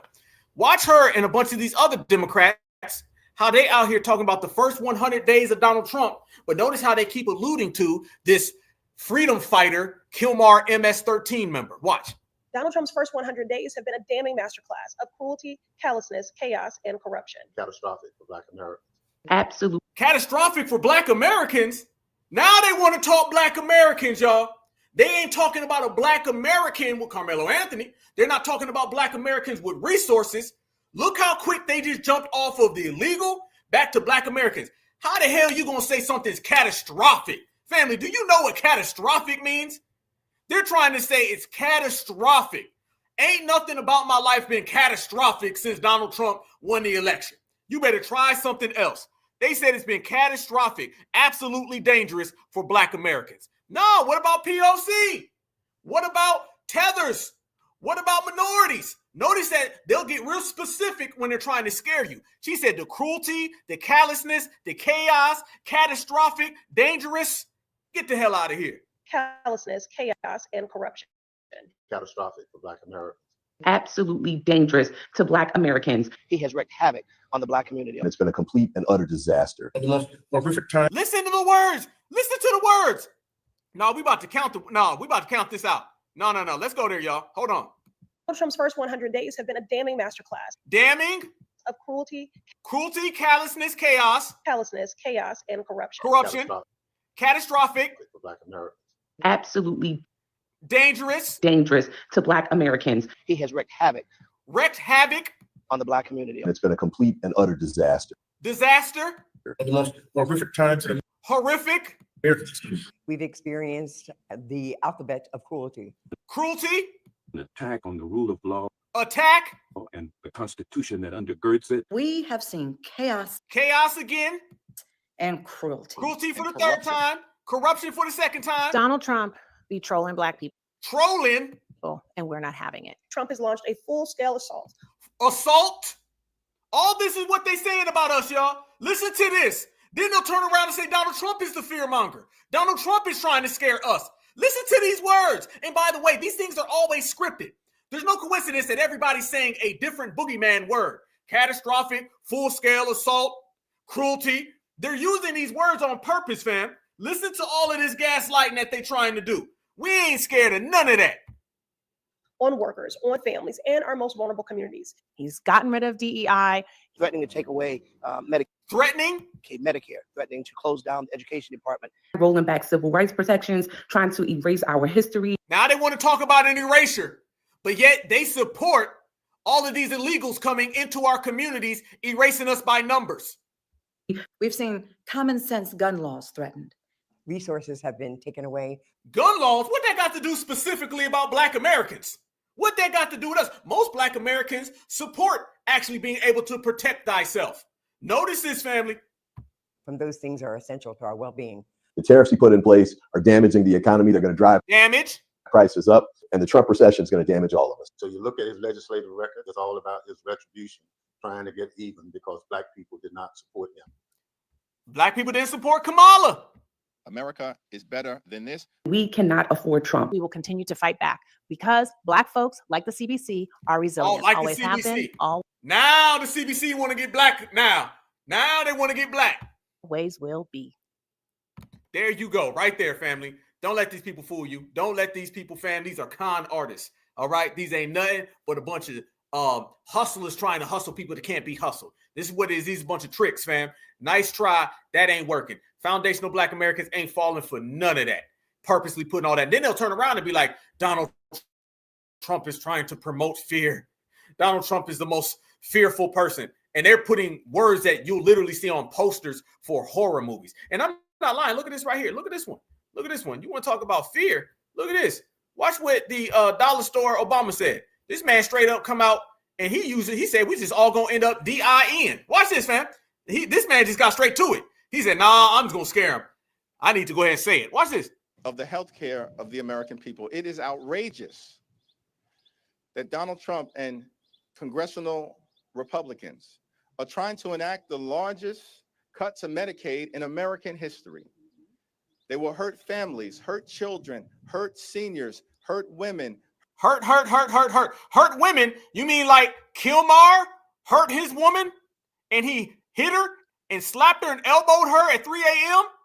Hurt women, hurt veterans, and hurt disabled Americans. Hospitals will close, nursing homes will shut down, and people will die. People will die. People will die. People will die. Damn. You see, he wasn't even playing with it, y'all. He was like, man, I'm going to scare him. I got to scare these people all the damn way. He's like, all that half scaring stuff ain't working. You see, they looking at them poll numbers, and now they saying, no, we need to just scare them straight up. Let's just go ahead and make them ultra scared. People will DIE straight up, fam. That's the Democrats right there. And when they talk about people, they talk about black people. I was like, because that's what they do. They always try to talk about us specifically and try to put that jacket on us. We ain't going for none of that, y'all. We ain't going for none of that. We ain't standing on none of that. We remove from all of that. That's not the type of time the foundational black Americans are on. And you know for a fact that everything that they've been doing has been crashing out and nobody's really going for it. So what they're trying to do now is, other than sending out Miss Kamala, other than Kamala crashing all the way out to the damn ground, other than everybody in the world making fun of her, they're going back into the same trick bag that they've always went into. You see, the dominant society understands they need to play both sides of the argument. Problem is, they can't play both sides of the argument because everybody sees that their argument is a straw man argument, and it ain't working. Watch this. Fighting for an abusive El Salvador citizen who is an MS-13 gang member to come back illegally into our country is extreme. We're here to build off of the work of Senator Van Hollen, who heroically came down here and showed his family and the world for the first time since he was taken down here that he is alive, that he was alive, and he was well at that time. And so what we want to know is, where is he at now? What is his condition now? I came here with 3 distinct goals in mind. Number 1, fighting for an abusive El Salvador citizen who is an MS-13 gang member to come back illegally into our country is extreme. We're here to build off of the work of Senator Van Hollen, who heroically came down here and showed his family and the world for the first time since he was taken down here that he is alive, that he was alive, and he was well at that time. And so what we want to know is, where is he at now? What is his condition now? I came here with 3 distinct goals in mind. Number 1, to ensure that Mr. Abrego Garcia is in fact alive today. Number 2, to make sure that he is healthy and safe. And then number 3, to ensure that he has access to counsel and to his family as is required by international law. We know nothing of Mr. Abrego Garcia's whereabouts since the staged photo op on Thursday with Senator Van Hollen.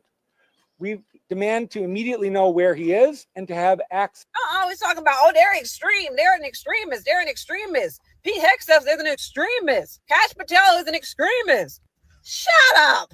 Y'all extreme. Can be very clear. You mean members of the Democratic Party decided to take it upon themselves to use taxpayer dollars to fly themselves to another country, El Salvador, only to try to convince over there to bring this criminal, this gang member, this abuser that don't belong here back over to the country, over to our country to wreak havoc? And meanwhile, that was losing homes, living in tents in the cold weather in North Carolina during a hurricane, losing their houses during a wildfire in California, homeless crisis at an all-time high historically. Democratic Party owned media is broadcasting this story, but won't broadcast a story of the woman that was unalived by a legal immigrant, mother of 5, and a grandbaby that paid her dues, paid her taxes, law-abiding citizens, did what was supposed to be done. Where's the Democratic Party? There's members of the you got this over there, oh, I'm gonna fight for his rights. What rights? That don't have no goddamn rights. He's an illegal immigrant. He needs to be taken back to his home. He's an abuser. And this ain't coming from me. This is records. His girlfriend, wife, put protective order on him. Don't tell me don't let them come at us, fam, and try to tell us that we're just making it up. The records show this. So they're out there with the confirmed gang member, wife abuser. He was illegally deported. He wasn't supposed to be here in the first place. Mind you, the president, his country said that he ain't sending him back. So why the you all mad at Trump for? I mean, Jesus Christ, man. Unbelievable, man, because we know what this party is. First off, this party don't give a shit about that man over there. This is a publicity stunt. We all know it. You know it. I know it. Everybody know it. They manipulate. But what's more surprising is that there's actually people out there standing by the Democratic Party that they're the saviors. And look, I get it, okay? It sounds better than the truth to a lot of people. It makes them feel good. But goddamn, at what point in life do you wake up and stop falling for the bullshit? Fighting for an abuse. You never stop when you are on the Democratic plantation. These people will always be on the plantation because they feel that the Democrats are their savior. It's their religion. That's who they feel. That's what it is. But I got bad news for all of them. And I'm going to tell you what that bad news is. The very fact, like we said, fam, they're welcoming Kamala Harris running. There have been polls that have been out there. And in these polls, people are openly saying, from the Republican side, they want Kamala Harris to continue to run. And the reason why they want her to run is because they already know she will mean victory for them. It's as easy as 1, 2, 3. They understand Kamala Harris runs for office, Democrats will lose, Republicans will continue. So you can attribute all of that back to foundational Black Americans. Fam, this is what happens when you are on code politically. Now we're starting to see months removed from the election. Now we're starting to see what it looks like way later. This is what it shows you when you understand these people have no control over what we do, and we move, operate, function different than anything that they want to try to tell us. Let me show y'all this as well, since we're talking about this. People don't believe that we're saying this. Fam, watch these people openly tell you that they want Kamala Harris to continue to run. She puts no fear in anybody. She makes everybody happy because she has proven that she is a crash out, and we watching it all flame up. Last night, Kamala Harris delivered her first major speech after losing the election. She attacked Trump personally, attacked the policies. Any comment from the White House on that? Well, I think it was a great reminder to the American people of just how blessed we all are that the leader sitting in the Oval Office today is President Donald Trump and not President Kamala Harris. It was a helpful reminder of just what a travesty and a tragedy that would have been. It would have been the end of America. And it gives me a chance to bring this whole thing home. If we continued on this road of radical regulation, choking off American energy, sending our supply chains to foreign countries, taxing our economy to death, pushing this cancerous woke ideology on our children, ending merit, ending scientific innovation, ending public safety, allowing, everyone goes to the stores these days, everything's locked up, criminals roam free, law-abiding citizens under the previous administration were punished while gangbangers were given red carpet treatment. Democrats, of course, are still giving gangbangers red carpet treatment. And then the border invasion. If those policies had continued, it would have been the end of the American Republic. And the only thing Americans want to hear from Kamala Harris is an apology for joining Joe Biden. Remember, she was the border czar, joining Joe Biden in aiding and abetting the invasion of our country. And we're never going to stop talking about this because what they did to this country is unforgivable. It is an eternal stain on the Democrat Party. Every day we read another story. Every day we arrest another alien they let into this country who raped a child, who beat a woman within an inch of her life, who murdered a mom, who murdered a dad, who trafficked drugs into this country, who trafficked fentanyl into this country, who are responsible for dead and slaughtered Americans. And I don't know what's broken in the Washington press corps, that none of that moves them emotionally. The only thing that gets them exercised is, do we need to have more trials for terrorist supporters? We need to have more trials for gangbangers. We need to have more trials for illegal alien invaders, even though Congress and the Constitution clearly say that you can expel invaders and illegal aliens quickly, efficiently, and properly. That's why they want to see Kamala continue to run, because they know it's a wrap. It's easy. This is what it's about. See, let's go there, fam. The Democrats now are going into the results and the consequences of trying to get a new voter block. They put all of their eggs in the basket of migrants. And a lot of these migrants are, one, going home, and two, voting Republican. And then when foundational Black Americans sat on that couch and we rejected all that, that made it even worse for them. So the very fact now that they've seen FBA stand on certified business and FBA push back, that is making everything boil down. And man, they pissed. Let me tell y'all how mad they are, y'all. She came out and she gave that terrible speech that everybody's laughing at. She's talking about elephants. She drunk as hell. She's sitting there tapping that damn bottle, drinking the bottle. You know what I'm saying? Now everybody's seeing that foundational Black American effect, and they was pissed because now they got to live with it. They got to accept it. Reality, the same way the tethers got to deal with reality is the same exact way the Democrats got to deal with reality, and you put them together, it's the tethercrats. We rounding everybody up, and we making all of them have to see what the real is, because that's all we do is we put the real on the table right in front of them. So now you're seeing them crashing out on social media. Yesterday was a blitz of all of the 92 percenters, the 91 percenters, the Democratic plantations and the shields. Now they're accepting Kamala gone. And y'all put her back out there to talk. And then voila, now she can't even speak because don't nobody want to see her. So you're seeing in real time, everybody realize that the Kamala Harris train is over with. FBA ruined it. We did that. Now they're seeing that the Kamala Harris hustle is done for. We ruined it. FBA all day. And on top of that, y'all, they're understanding that it's deeper than just Kamala. There may be no coming back for that party. So they was having a whole meltdown just yesterday on social media. And it's a meltdown that I took a lot of fun watching. So much fun, I want to show y'all. Look at all the Kamala Harris supporters, y'all, and watch how bad they crashing out. This was all because FBA completely, 100% destroyed the Kamala Harris con gang. And she crashed out in front of the world, and she can take her Punjabi bathtub collard greens with her, and her and Doug can live tether ever after, because you can't deal with foundational Black Americans. Reject certified season. Watch this, y'all. We could have all been enjoying the Cowboy Carter tour while celebrating the first woman president this summer, the first Black woman president, the first Indian president. Black women deserve it more than white women, quite frankly. I was so excited. And this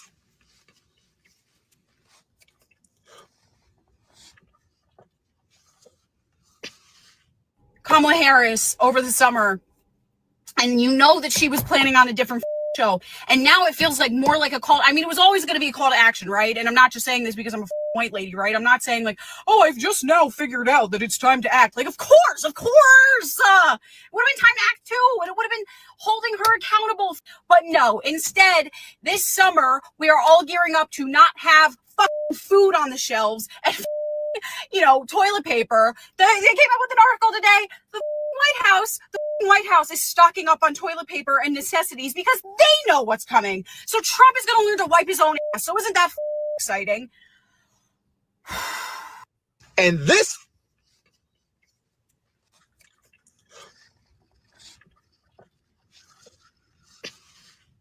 is the reason why I took a break from the application. When people make comments like this, or the videos that people are making saying, well, I don't understand. Where's Kamala? She's betrayed us. She left us. We need her to save us. What the do you want her to do?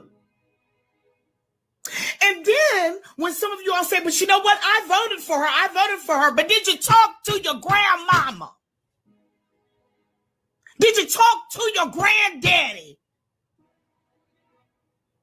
And made sure that they were going to vote for her? You didn't. And this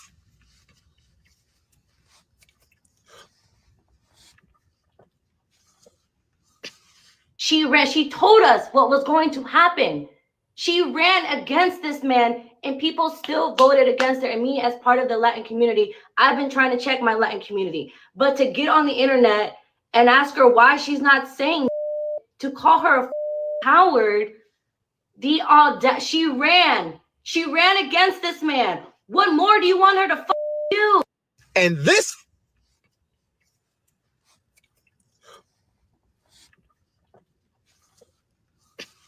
let me tell you something. I bet not see not Nam, Cinco de Mayo post this year. Not a tequila, not a taco. I don't even want you to use a Miracle Whip this year. Do you understand me?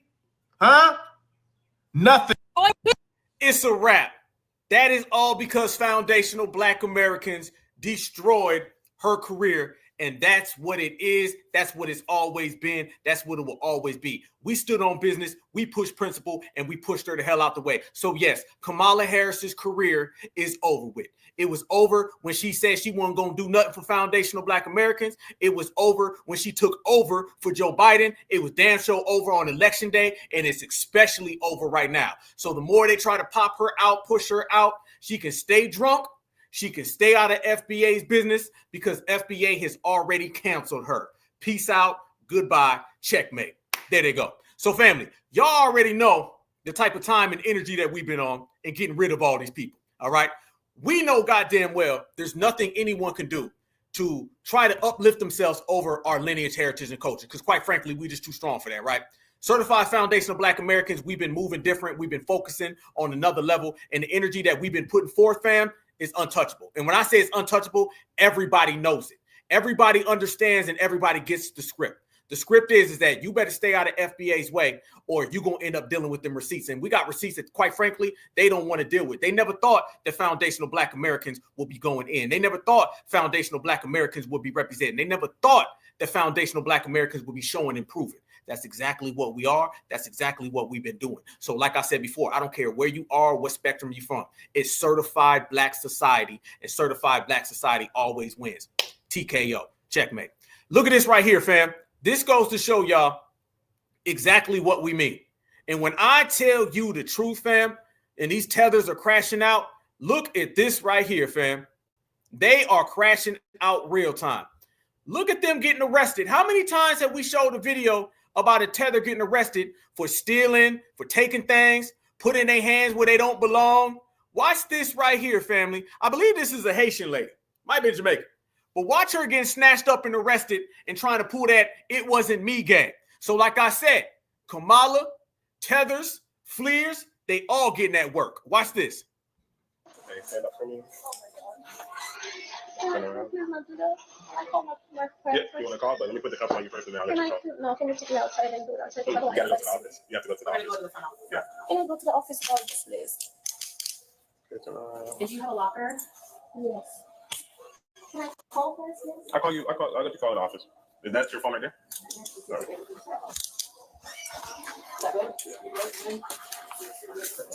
So they said he's going to make a release that we point this out, but I don't know how much. You don't? Oh, I thought you were off. I am off, but I'm not going to remember. Oh, yeah.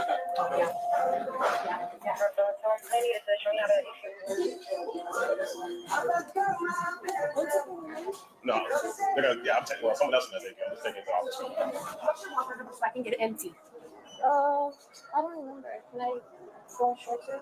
But I have my food in there. It's not. Does she have a list of who is Terry has one? Okay, let me try to get her phone. Here.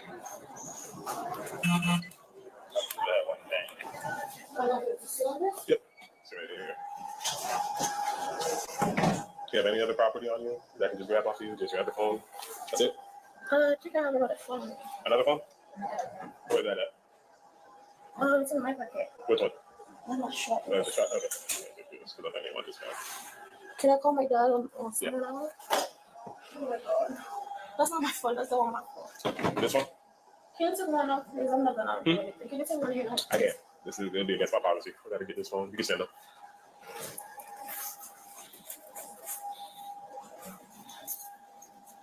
Are they gonna take me off for how long?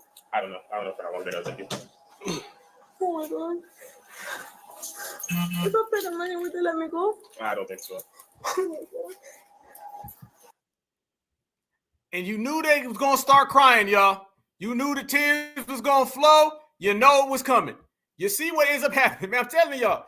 Yeah, I saw that hairline. You ain't lying. Yeah, they always start crying. We just showed the lady last week when she was getting deported and the dude said, you going to be an adult or not? They start crying because you know what? They come over here and they think that they're going to snuggle up next to the dominant society. And when they find out they can't snuggle up next to the dominant society, it go bad for them. And it went real bad right there. So they're out here getting laughed at. They're getting handcuffed. They're getting snatched up. And these people aren't learning the point. FBA, we're the only ones who practice Black empowerment. And we're the only ones who call out the system of supremacy. All of these, everybody else and everyone who's out there, they participate. And they think they're willing participants. Fam, they really think that the supremacists have a spot for them. See, being a tether to them is a trophy. They love the trophy of being a tether. Once they are in that position where they feel, hey, I'm good, I'm a tether, I'm straight, then they feel that they're taken care of. But let me tell you something, all right? Let me put it how it is, okay? Certified Black Society, we round them up, we check them, and we cancel them. We cancel Kamala Harris. She's gone forever. We cancel all of these tethers. They time running out, and they'll be gone forever. And anybody who does not ride with this wave is simply getting destroyed and pushed out of the way. That's just how it is. And family, it's been going on, and people don't really want to get it. People don't really want to get it. We've been telling these folks, y'all better stay back. You better fall back. Stay out of these people's business. And they still want to get next to the dominant society. And they finding out the hard way, that ain't the place to be. Y'all look at this right here. Look at this right here, fam. Y'all know damn well all these people was talking about we gonna rest. We gonna take some time off. We gonna 92% this. Did y'all see that footage of that black lady who ended up getting snatched up and arrested at some protest I never even heard of? How many of y'all seen that? I never even heard of this protest. But you had some black woman out there, and she was saying that basically she was still going to be waving that people of color flag and that solidarity flag, and they end up arresting her too. Look at this right here, family. This goes to show you, these people who think they got a spot in supremacy, they find out the hard way. No, you don't. What happens when Black people participate in protests? These Black women were arrested today during the May Day protest. There was over 1,800 protests, and guess who got arrested? These women are the ones that were being hauled off in handcuffs. And what were they doing? Absolutely nothing. They were walking. These are older Black women. These aren't young Black women. And we've warned you over and over and over again that this is not our battle. I know we want to get out there and do the right thing, but we can't, because when we get out there, this is what they do. Remember just a couple of weeks ago when everyone was Caucasian, y'all thought it was safe to go outside because the police didn't do anything to them. We ain't got that privilege, y'all. And this is what. See, out there still with them capes on. Still out. See, we don't care. See, that's the thing about us now, fam. We don't give a damn. We don't care what time they on. We ain't helping nobody. She said, do the right thing. The right thing is not giving a damn. All right. The right thing. Who said it's the right thing? See, I don't go for all of that. And I don't agree with it's the right thing to go save everybody. No, it's not. Not for me, it ain't. Nope. And they still out there getting snatched out, and they don't really care. They don't really care because they think they out there doing the Lord's work by helping all these other communities. Man, these communities don't do nothing for you. And just what happened? You end up being the first one that they snatch up. You end up being the first one that they grab. You end up being the first one who ends up going to jail. And no, luckily, FBA, I have enough cool intelligence to not. FBA is completely cool on that. We ain't got that kind of time. So go ahead and have at it. But yeah, they was out there. They really thought. Let me show y'all the video. I'm going to show y'all a whole video where you can see. They start asking this lady. They're like, hey, how do you feel about it? And by the way, the camera showed up and somehow found her real fast. But that's another one. Look at this right here, y'all. They end up finding the lady and talking to her. And she basically said, oh, yeah, I'm okay for everybody. That's just what I do. Watch this right here. This shows you, fam, they never going to learn. Hey, and they're going to learn, but they're going to learn way in the hell back because we're going to keep on moving. This is why. Some of the protesters got a warning twice to vacate so they can open up Broad and Vine. And you can see some are now being put in zip ties and being led away over to a bus that's over there. We've seen at least 2 others being put in zip ties. So as you can see back over here, there's a line of officers here. I'm going to see if somebody will talk to us and see if she'll say anything to us about what's going on right now. Do you have anything to say? No. Solidarity. Is it worth it to make a stand like this? Solidarity forever. This is why we tell I think the camera end up finding this lady. No, I've never seen that, man. That looked like she might have been sent out by somebody, y'all. That looks like that's a sign. See, they always do things to try to get us on board. That looked very suspicious to me. Okay. First, I'm not putting it past somebody to be out there. Solidarity now. Ooh, solidarity for the law. Now, I'm not surprised about that. But what surprises me is the very fact that you end up having that situation right there, and then the dude just comes up and interviews you. Man, that looks very, very funny style. Very funny style. Going on right now. Do you have anything to say? No. Solidarity. Is it worth it to make a stand like this? Solidarity forever. This is why we tell Black people to stay home. This is why. Hundreds of white people out there, but yet 2 Black women are zip-tied like hogs and walked away. This is why. This is why we told y'all to stay y'all asses home. This is why. Yeah, very, very funny sound. You're right. Yeah, they got them pride flags waving around out there. So yeah, you kind of know what comes along with that type of energy. But this is what they want. They want Black folks to go out there and crash out. They want Black folks, and a lot of them, they be down for it. See, what we're doing now, fam, we letting people just crash the hell out. Here's what we're doing. We making people crash out, and we letting people crash out. See, you see the difference, right? We made Kamala crash out, all right? We ruined her. But on top of that, then we also are allowing other people to crash out. It's a free country. You can do as you choose. You know what I'm saying? Our ancestors built America, and we built America. So if you feel that you want to crash out, then go ahead and crash out. Do whatever you want to do, because we're going to be over here. See, what we've done now, y'all, we've kept it to the point where we have truly segregated ourselves from within. Those who don't want to be on certified time, go over there. See, it used to be back in the day where people who are on code would allow everybody. See, being on code is not allowing everybody to come in. On code has to be your badge to come on in. On code has to be your access to coming into the community. It can't just be people showing up. So now we telling people, hey man, you want to crash out? You can crash all the way the hell out, all the hell you want to. FBA don't want nothing to do with none of that. Look at this right here, fam. This is the picture. She was out there happy to crash. She like, oh, crash me out now. That's what it is. Out there doing it. But go ahead, fam. Hey, listen, you like it, I love it. You like it, I love it. You can have all the good time in the world crashing out. It don't mean nothing to me. Cost me nothing. So go ahead and have all that fun time you want. Because one thing about certified foundational Black Americans, y'all, and I do mean certified, we have been getting things done because we ain't been doing business with these type of people. You notice that now. We ain't been doing business with the crash out. Like I said, we are making people crash out, and we're allowing people to crash out. You can have it your way. If your way is that you feel you want to crash out, then go ahead and do that, because we know there's nothing in that. There's everything on our side. That's why we're winning right now.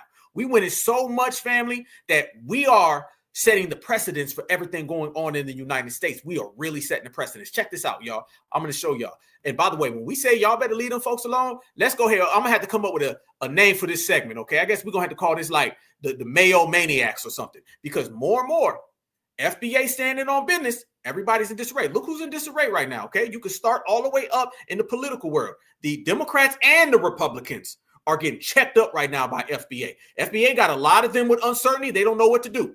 CNN, ABC, all of these crash out networks, they ain't getting no dividends coming back.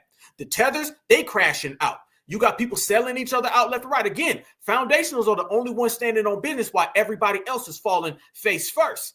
And I'm telling you, more and more you see the Mayo land, oh, they crashing out, because foundationals have changed the discourse of America. We've changed the function of America. See, this country is not used to our lineage being so on code that we're dictating. We're dictating in so many ways that we're making people have to change their behavior. Because remember, when you change your behavior, they are forced to change theirs. So the fact that we're forcing these people to change their behavior, it's making everybody spaz the hell out. And they've been spazzing out, y'all. So I'm telling you right now, the same way you're seeing people falling, watch this right here. Let's go on to Mayo land. You want to talk about the effects of foundational Black American energy. You want to talk about how FBA got everybody out here wilding. You tell me right now, does foundational Black Americans got this whole country in a maze? Damn right we do. Watch this. Trip to Mayo land. Do you want to know what the I think? You don't want to know what this truck? This parking lot? I've been here 2 days. I've had it with this thing, dude. I've had it. This truck. Who's got a bazooka? This goddamn thing, man. I swear to God, dude. I am mechanically declined. I cannot do this. This is not my gig, dude. No. You.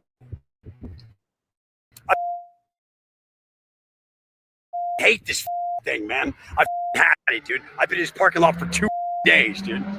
God! God! God!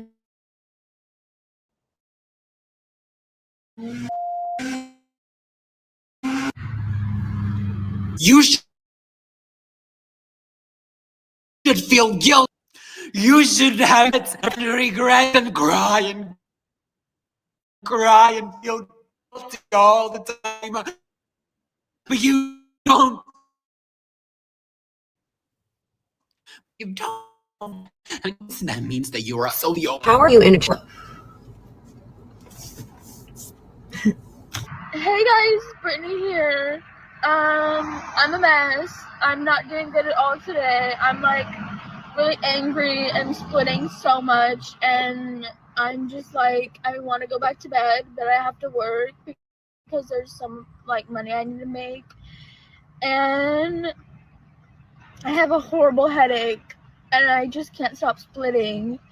And if you're familiar with splitting, it's basically like getting angry at people and like not being able to control it and stuff like that. So yeah, I don't know the exact definition of splitting, but I could tell I'm doing it right now. You want to know what the I think? You don't want to know what this truck, this parking lot? I've been here 2 days. I've had it with this thing. This is who they want to go out and support their protests. These are the people who want you to go out there and protest with them, family. These are the folks out there saying, come on, wave the flag with us. On April 5th, on May 1st, on May 23rd, we got to protest. Going out there and protest with this man right here. Thing, dude. I've had it. This truck. Who's got a bazooka? This goddamn thing, man. I swear to God, dude. I am mechanically declined. I cannot do this. This is not my gig, dude. No. You. I hate this thing, man. I've had it, dude. I've been in this parking lot for 2 days, dude. God! God! God! People want to go protest with this man. You want to pick up his issues? What about this man? Does he want you to go to his DEI protests? His Target protests? His anti-deportation protests? Guilty. You should feel guilty for what you did. You should have regrets and regrets and regrets and cry and feel guilty all the time. But you don't. You don't. And you know what that means? That means that you're a sociopath. Can I rant on here? How are you in a church celebrating What the hell's wrong with these people? in America right now?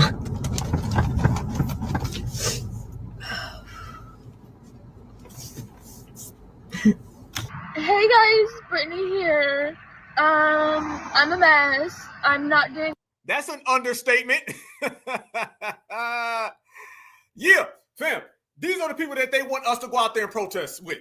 These are the folks that they want. So FBA, man, y'all know we like, hell no. You can have all of that. We're going to be over here. So crash the hell out all you want to. Ain't no time for none of y'all energy. We going to do what the hell we feel like doing, and it ain't anything that they got going on. But man, there's been a lot of people out there. Strange. Things are getting real crazy in the United States, y'all. Real crazy. The more and more you start kind of watching and observing, you see some really awkward characters that are out here.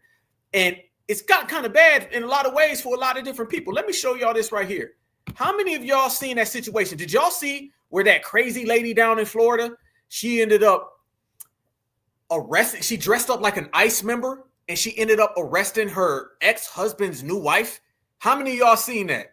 It's kind of a story went kind of under the thing. We said a lot of people was going to start just incentivizing themselves and becoming ICE agents. I don't know. I was watching this. I was kind of getting some Tether vibes from this lady, but I had to bring it to the family, and y'all can let me know, do y'all get Tether vibes? Because there's a lot of strange things going on, but it's a lady down in Florida who looked like she is way off her rocker.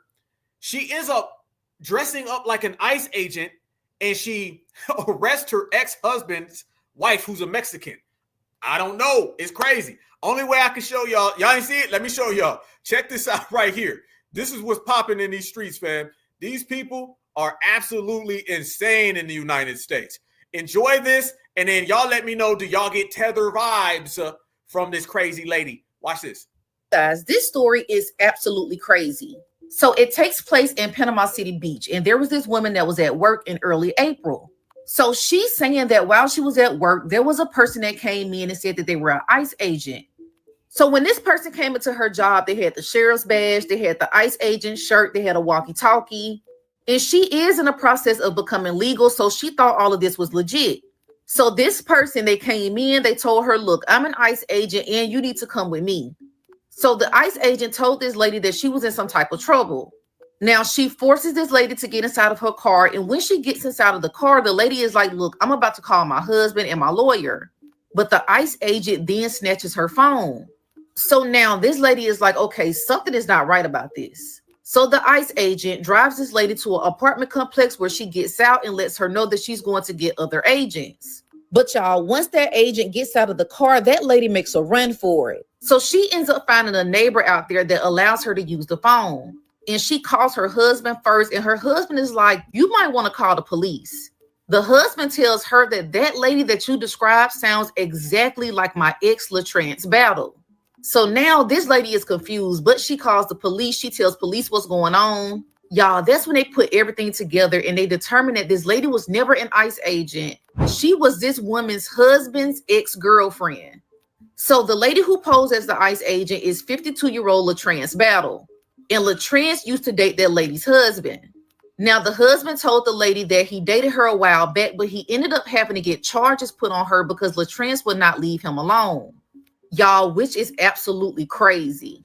Now, y'all, by the time the police got out there, they put two and two together. LaTrance was already gone. They end up catching her trying to flee to Alabama, and they pull her over.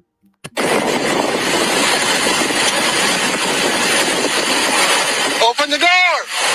Sheriff's office! Roll your window down! Open the door!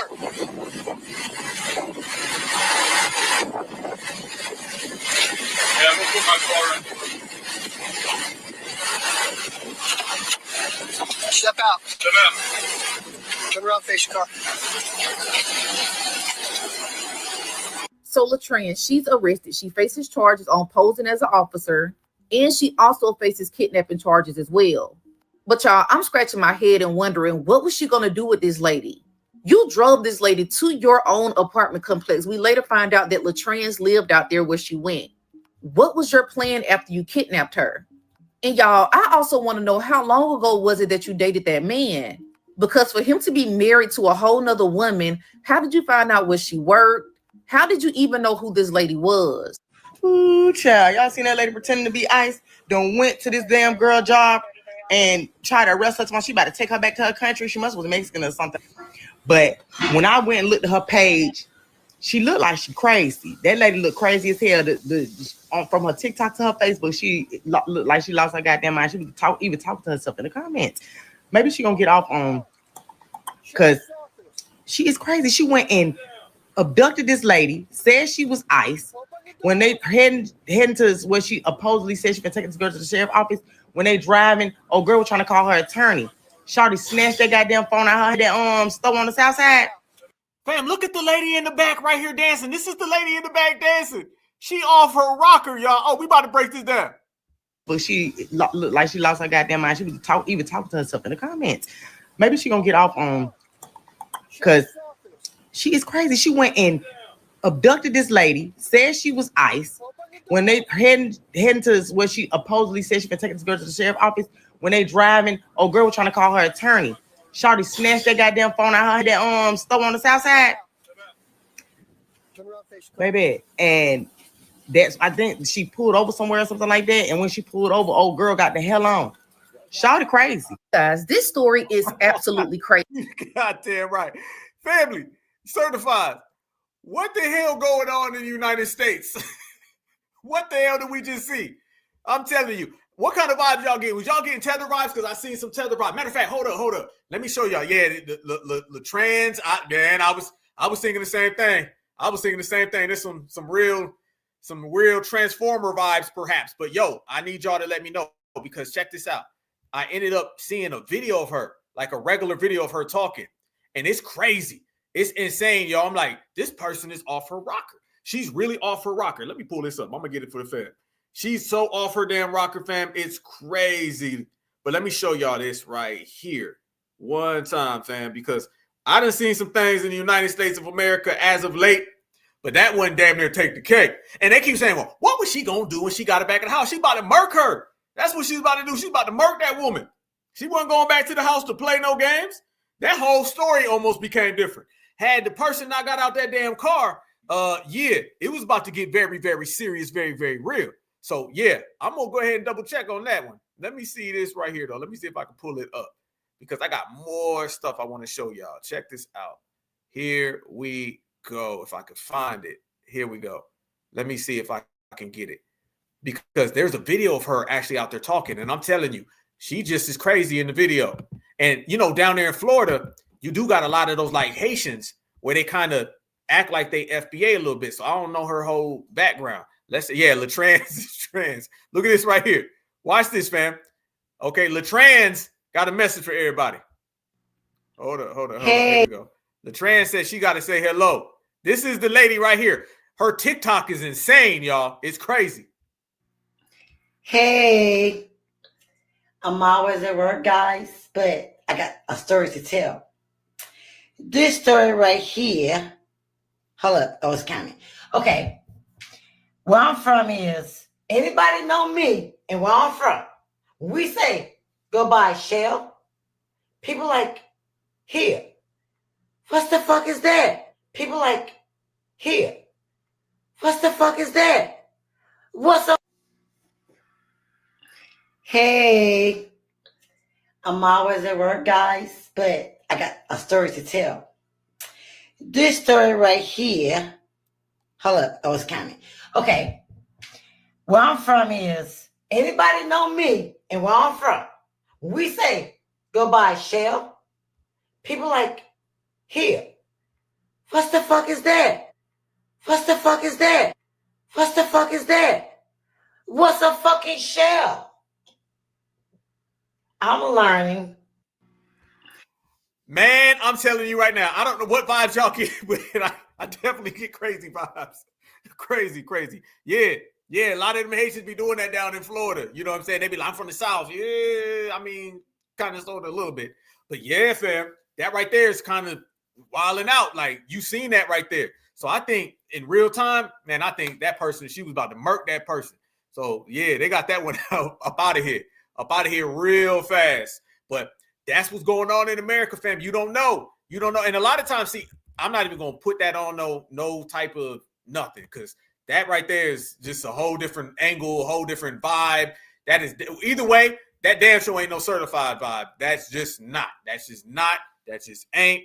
We ain't going there. We ain't going to allow that to happen. But you see people now snatching people up and they just kind of taking everything into their own. They like, yo, this is what it's going to be. Then I'm going to play the game how it go. So people are coming up with all types of crazy angles out here in these USA streets. And it's very, very funny style, y'all. Very, very funny style. Let me show y'all something else that I seen that is even crazier than that, y'all. I mean, I know it's going to take a minute to get even crazier than that. But yes, you got some stuff out there that's even crazier than that. Down, I don't know where this is at. There was this Karen lady, and she ended up running up on this vendor. It was like a Mexican lady who was pregnant, and she like pushed the lady down. Yeah, people in America tripping out, man. It's summertime, fam. What is it? May 2nd, right? Okay. This summer going to be crazy. We all know this is going to be a crazy summer. Last summer, the election, that was crazy in itself. This summer going to be wild. You're going to see a lot more stories. We're going to be right here, y'all, talking that talk. Y'all watch, fam. These stories are about to get insane out here in America. Stuff like that kind of sets it off, and then it ends up taking a life of its own. Y'all watch this one right here. Watch this Karen lady run up on this Jorge lady, and she pushes her down because she said the lady was being a vendor in the neighborhood. Watch this. Me down the street anymore. Déjeme pasar. No. Yo no la estoy molestando en su casa. Estoy pasando en la calle. ¿Sí? English. No. Yes. No puedo. Soy de Oaxaca. America? English. Wow. No more. Wow. Déjeme pasar.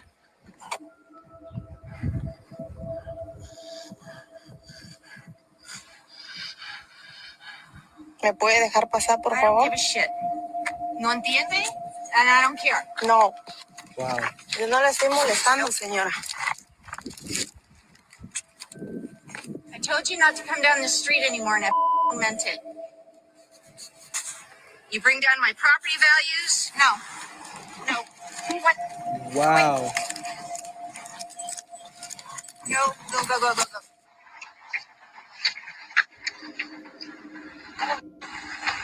Wow. She cold straight up walked up on that lady and just shoved her. She straight up shoved her. Hey, we said it. The dominant society ain't playing with these Julios. I'm going to show y'all the video. The dominant society ain't playing with these Julios. They're going to find out real quick. I told you. All these people think that they got a team supremacist pass. No, the hell you don't. You ain't got no team supremacist pass at all. You may want one, but don't mean you're going to get one. No. So she ran up on her and just checked her, just pushed her down. Watch this. Here we go. Checkmate. Here they go. Watch this, family. Déjeme pasar. No. Yo no la estoy molestando en su casa. Estoy pasando en la calle. ¿Sí? English. No. Yes. No puedo. Soy de Oaxaca. America? English. No more. Déjeme pasar.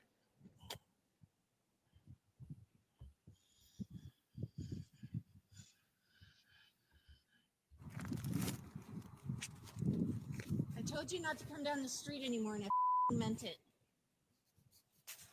You bring down my property values? No. No. What? Go away. Go, go, go, go, go, go. Look at it. She about to shove her.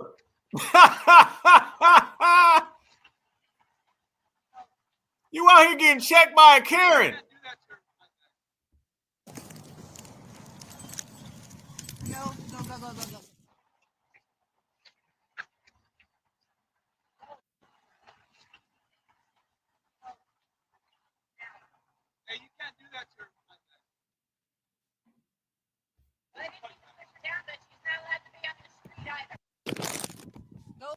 $1 million question.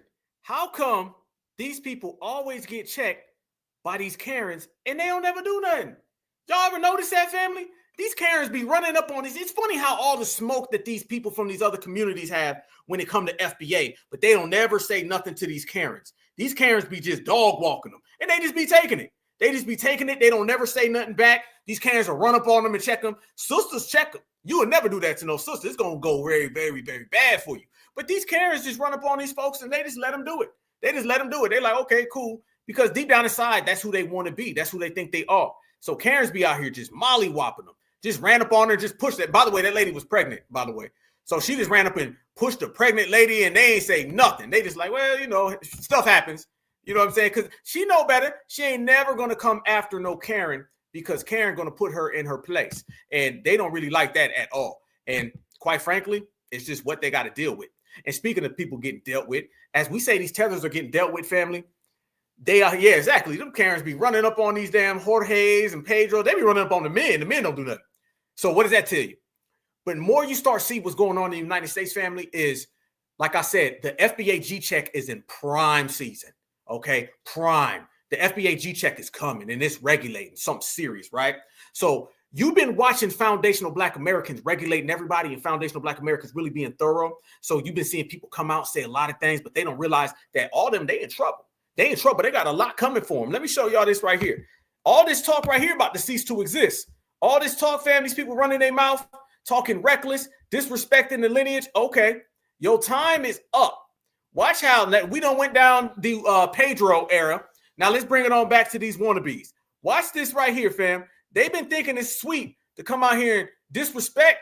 Time is up. Watch this. The entire foundation of our current global economy was built from the resources, peoples, and descendants of Africa. When you study the histories of the ethnic groups included in the African diaspora, you'll begin to realize that the basis of their relationships with the West are all the same. It does not matter how separate you may view your ethnic group from these others. The world sees us all the same. They see you as descendants of Africa. So when No, they don't. No, they don't. This is what we're talking about, y'all. They're going to start coming out here talking about how they view us as descendants of Africa. Nah, nope, we're not playing that game. Nope. They don't run around here and see Black Americans, FBA, and be like, oh, them is some Africans. Let me tell everybody, and the world knows it, but just in case these tethers don't want to accept or acknowledge it, okay? Nobody sees a foundational Black American as an African, all right? The dominant society understands that. Everybody does. And even if they do, who give a damn? So this thing where we got to accept Africanism because we all seem the same, well, they see us as a lot of things. Don't mean I accept it.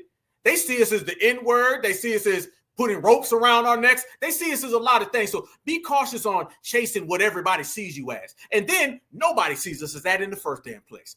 You want us to be viewed that way. See, this is what I'm saying. They crashing out. They crashing out, family, politically, socially, all across the spectrum. They all crashing out because they understand now we got to latch on more than ever because that time is running up. I'll tell you, time's up, tether. It's running out on these tethers, y'all. They ain't got much time left, so they understand that. Nobody views the FBA. The world knows what nationality is. The whole planet Earth. Think about it, fam. Everybody walks like, talks like, dances like foundational Black Americans. They all look up to foundational Black Americans. The most known melanated Black human beings on the earth are all FBA. So how come the whole planet can take our music, can take our movies, can take our style, but they don't think that we're Americans? They think we're Africans. Everybody knows who we are because everybody's watching us and they know what we represent. See, us representing foundational Black Americans like we have been over the last few years, it's been so prominent. And I'm going to tell you why it's been prominent, y'all. It's because we've been representing that flag and you can't run away from it. Standing on patriotism is a powerful thing. We've been standing on patriotism, and the fact that we've been standing on patriotism, that's been dismissing everybody. Nobody can really stand next to us by standing on patriotism. That makes us so powerful and so strong that everybody has to fall back completely. So when they come around here and they start saying things like this, they understand nobody sees us as Africans. Nobody. The basis of their relationships with the West are all the same. It does not matter how separate you may view your ethnic group from these others. The world sees us all the same. They see you as descendants of Africa. So when Africa finally receives the respect that it deserves, that's when we'll all receive the respect that we deserve. I am not a Black American. I'm an African. See, all that's talk about when Africa finally gets its respect, you will. Shit, they respect us because they know they can't check us. Africa may not be respected. See, they're trying to dump that disrespect that Africa receives on us. Last time I checked, we ain't out here getting bamboo sticked up. We ain't out here with colonizers left and right. Don't put that jacket on us. That's one of the things that you always see with these Africans, scam Africans. They're always trying to put their filth on top of foundational Black Americans. We ain't going for none of that, bro. We ain't going for none of that. You better take that somewhere else. FBA, we standing on FBA business certified. So this thing where how can they respect us if Africa ain't respected? Shit, that's an Africa problem. That's an Africa problem. They ain't got nothing to do with us at all. Descendants of Africa. So when Africa finally receives the respect that it deserves, that's when we'll all receive the respect that we deserve. I am not a Black American. I'm an African American. In America, you are seen as Black. However, geopolitically, we're seen and treated as African. Africa is the global cash cow. Not only has the land itself been exploited, also its indigenous people and their descendants. The same reason why we still experience economic exploitation, inequality, and injustice is the same reason why the Congolese, Afro-Caribbeans, and Afro-Latinos. Did this man just sit there and say the reason why we experience anti-Blackness is because the Africans and the Afro-Latinos, and there goes all that intermixing stuff. You got to be a shameful person to want to intermix yourself with somebody else. That is something we don't never do, but it's clearly something that they do. They need that. They got to have that. We don't need none of that energy. We ain't got to intermix ourselves with nobody else. They got problems because they don't stand up for themselves. They got problems because they don't stand on business. They've got problems because they know one thing for certain is that whatever goes on and whatever goes down, they're always going to follow the colonizer. That's what their problems are. That colonizer is always behind them. That colonizer is always watching them. They can't escape the colonizer. See, they want to put all that yes, sir, no, sir to the colonizer on foundationals. We don't go for none of that. The dominant society knows, since we're talking about what people know, let's talk about how the dominant society understands that whatever goes on with the Africans, you don't pull that on the Black Americans because you know better. They pick and choose. They pick and choose. I mean, if you want, just look at where they are. Look at where we are. Yep. Matter of fact, I'm glad right there. I'm glad. Let me show y'all something. This is a good point. We're going to have the conversation about this right here because I need to, right. Good point. Good. We're going to talk about this. we're going to talk about Africa because right now, Africa's in a situation where we're going to see what type of business Africa's truly going to stand on. We're going to see if Africa going to standing for themselves or if they're going to go down the same path that everybody's been seeing them go down for years. Because there's some things going on. So I bring all that up to bring this up. The Africans have been out there worrying about foundational Black Americans more than they've been worrying about their own homelands. And all of that homeland pocket watching that they be doing to us, now all of that is about to come around full circle. That's about to come around full circle. You've already seen the scramble for Africa, the modernized version. And it's really been going on since around 2006, 2005, when China came into Africa, right? Now you're starting to see it amplify itself up, where everyone knows that there's been this positioning battle between Africa and, between America and China, basically in Africa. And I want everybody to think this. You have colonizers in Africa right now, and they fighting each other over who gonna colonize Africa, but you don't really see a resistance from Africa. This is the thing, fam. It's the same thing because they're always worrying about tribe. An African typically will always point his aggression towards another African before he will it to colonize. And it's never made no sense to me. Think about this. They'll say the reason why Africa was able to be exploited is because of tribal differences. So you got an issue with a tribal person who's from your country, but isn't the colonizer from another tribe? How come you don't ever practice tribalism against the colonizer? How come the colonizer's never viewed as an outsider? Don't come to me talking about how Africa got exploited because the colonizer came in and he pitted tribe against tribe. The damn colonizer's from another tribe. His tribe from Europe. His tribe's from Asia. His tribe's from the Middle East. How come you don't ever view the colonizer as a tribal difference? Oh, because you view the colonizer as a welcome force. I told everybody, they don't view colonization as a problem. They view colonization as an asset. That's what they always view it as. So now you've seen everybody going back and forth, and it done got amplified over the last few days right here in the United States of America. Very, very amplified. And now you're seeing America done put themselves in position. China's already been in position. You got Russia lurking around right now, and they're getting all the puppets in order. Why do you think Joe Biden flew over there right before he got out? Why do you think Kamala Harris was over there trying to make deals with them? We were talking about how they flew over there. It all has something to do with FBA. They flew over there to Africa so they can give all of those reparations. Remember them couple billions of dollars they gave to Africa? That was them trying to bribe them because America's trying to position itself in Africa so they can compete with the Chinese man. Yes, they are. And foundational Black Americans, we was over here saying, well, wait a minute now. You're pretending to been a victim of chattel slavery when you were the person who sold us Mr. Fufu. But all that was positioning so America can get their place in. Did you guys see just recently, this tweet came out and a lot of people didn't talk about it. This tweet went really under the water. Nobody really had any smoke or any conversation about this because like we said, there's so much going on in the United States of America, so much going on. But this went right underneath everybody's nose. Nobody picked up on this. Donald Trump came out and he said big news is coming out of Africa. Now think about this, y'all. Big news coming out of Africa. What could he mean? And he tells you right there in the tweet following up after that. He says, big news coming out of Africa where I am also involved in settling violent wars and conflicts. Now, you know, anytime America talks about settling violent wars and conflicts, they're in the middle of them. You ain't doing this because you love the African people. No, not at all. I don't know why so many of these events have fallen on me in my administration, but they have. And we have done an unprecedented job in getting them settled or putting them in position for peace. Stay tuned. Well, we've been staying tuned, y'all. And what we done came to find out is that over there in Africa right now, they're putting all of their leaders at bay. They're following suit, and they're going to start having a full-scale invasion going on in Africa. Yes, the hell they are, y'all. Right in time for the summer. It's about to get real. Y'all watch this right here.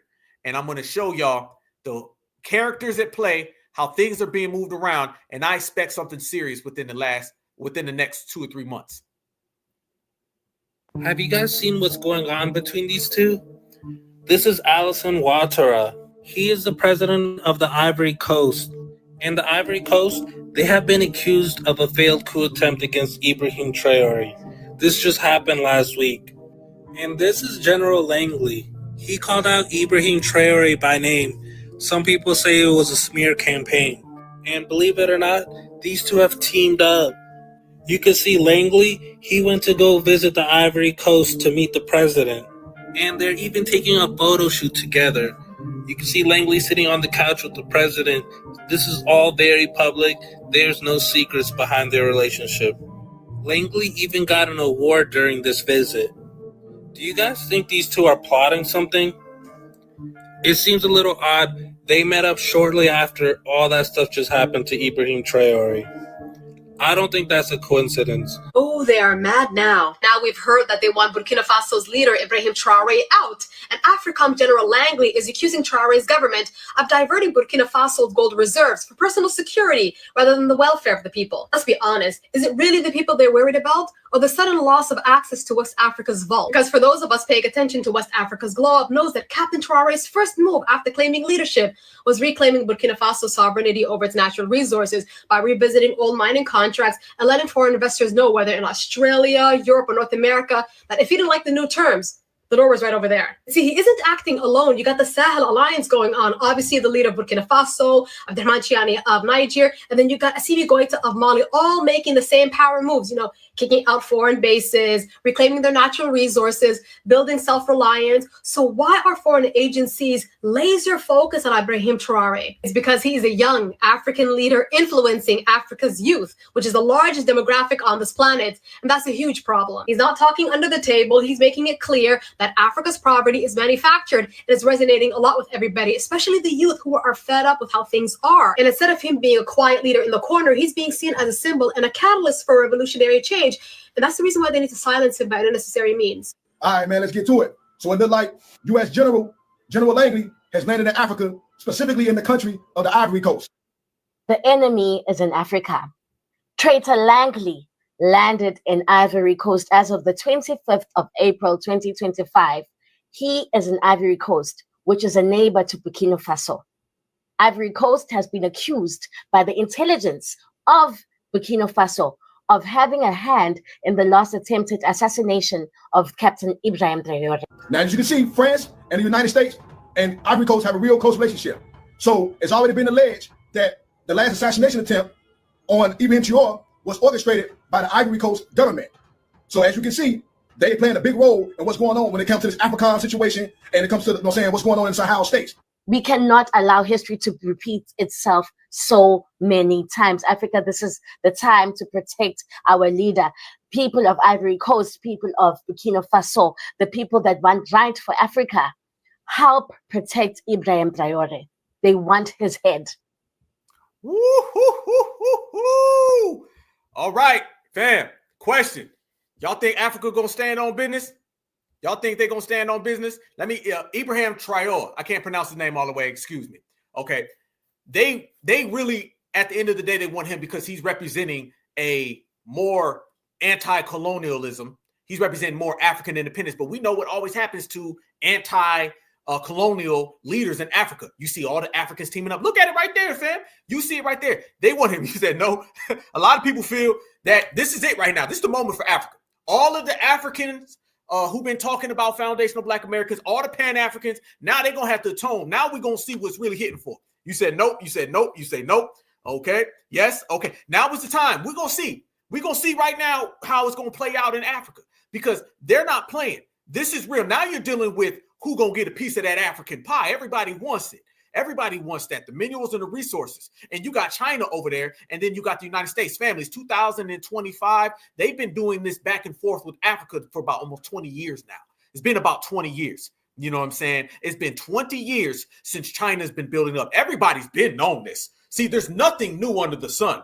Everybody knows that you were going to get America and China going at it over Africa's resources. And then you, like I said, you got Russia floating around. That's why some of the energy is shifted off of the Middle East. And it started to shift now more onto Africa. Everybody's been waiting for it. I remember talking to my dad in 2005 and him telling me what was going on with this situation. Okay. And I was a young buck. And now I'm sitting here watching it. I'm like, oh, here we go. It's showtime.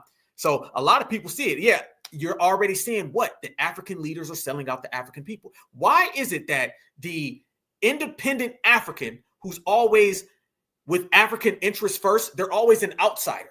They're always an outsider. Like take right here in the United States of America, right? Malcolm X, the Black Panther Party, all of us today, Fred Hampton, obviously Black Panther Party, you name them. You ever notice that our freedom fighters, our soldiers, we always got a lot of love from the community, right? The people who got the best interests of Africa, they're always like outsiders that they got to fight for it. You know what I'm saying? They're always going up against the system. It ain't like that right now. Yeah, it's time for Africa to stand on business. Absolutely. Absolutely. Absolutely. Yep. Yep. France is there too. See, when I say France, really, when I say America, I'm really talking about Europe as a whole, but absolutely. France, you name them, because Europe done split them up during the first, you go all the way back to the very first scramble for Africa, the Berlin conferences, and you already see Europe's got a play in it. Everybody's involved in Africa except for like independent Africans. So you're starting to see a whole gang of stuff. And fam, let me show y'all some stuff that popped off over the last few days that wasn't nobody talking about. They are planning a full-scale invasion. And I want y'all to let me know. There's a lot of this. Hold on. Let me see if this is. I know they be having feed in the back. Let me see right here. Tell me right now. Y'all know United States of America. And if I got any ex-military people in the building, shout out to y'all. But just in general, I need y'all to let me know. Are y'all sensing a vibe of about to start some stuff, some geopolitical issues going on? Because I definitely am. Wait until I show y'all this video right here. Y'all gonna be like, yeah, this is what it looked like. Okay. They're openly telling everybody, hey, we going over to Africa because we want influence in Africa. They're straight up saying it like, yeah, we need influence in Africa. These are the reasons why we trying to get in on it. And now Africa's going to be put to task. You know what I'm saying? Let me show y'all this right here. Okay, I got it now. Here we go. So now you're starting to see you got the very few independent Africans, and then you got all the globalists. And the globalists, they went in on it, and they're always being welcomed in. Africa has the worst leaders out there. Their leaders don't give a damn about Africa. So the question is, are things going to go the way they want? Are things going to go the way that everybody else wants? Let me show y'all this first, okay? Watch this right here. You're starting to see about General Langley, okay? General Langley, for those who don't know him, they're using this guy here in America, a black general, so they can push him to come on into Africa. It's got all the signs of supremacy. Watch this, family. He openly says why they're going. Watch this. Langley, can you talk about why we care about what's happening in Africa right now? I mean, if you tell the American taxpayer, why are we there? Why are we spending the money we're spending there? Thanks for the question, Senator. For access and influence. For access and influence.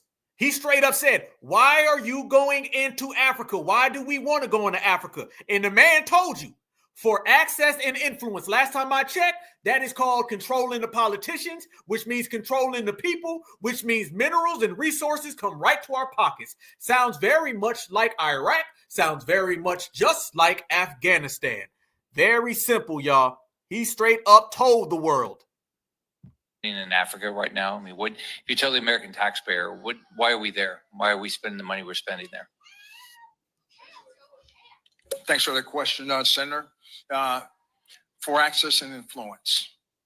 I'd say that a number of countries are at the tipping point of actually being captured by the Russian Federation. Right there. Look how he threw Russia in. He said countries are at the tipping point of being captured by the Russian Federation. Openly telling you that Russia's getting too much influence. We got to go there and take it. And this is a good statement right here. This got Colin Powell written all over it. Remember, Colin Powell was used to get us to go to Iraq. George W. Bush's administration, Donald Rumsfeld, Dick Cheney, they sold out Colin Powell. And I still think Colin Powell, you got to wear that, partner. You did that. So a lot of people try to say, oh, Colin Powell was a victim. Colin Powell knew exactly what the hell he was doing.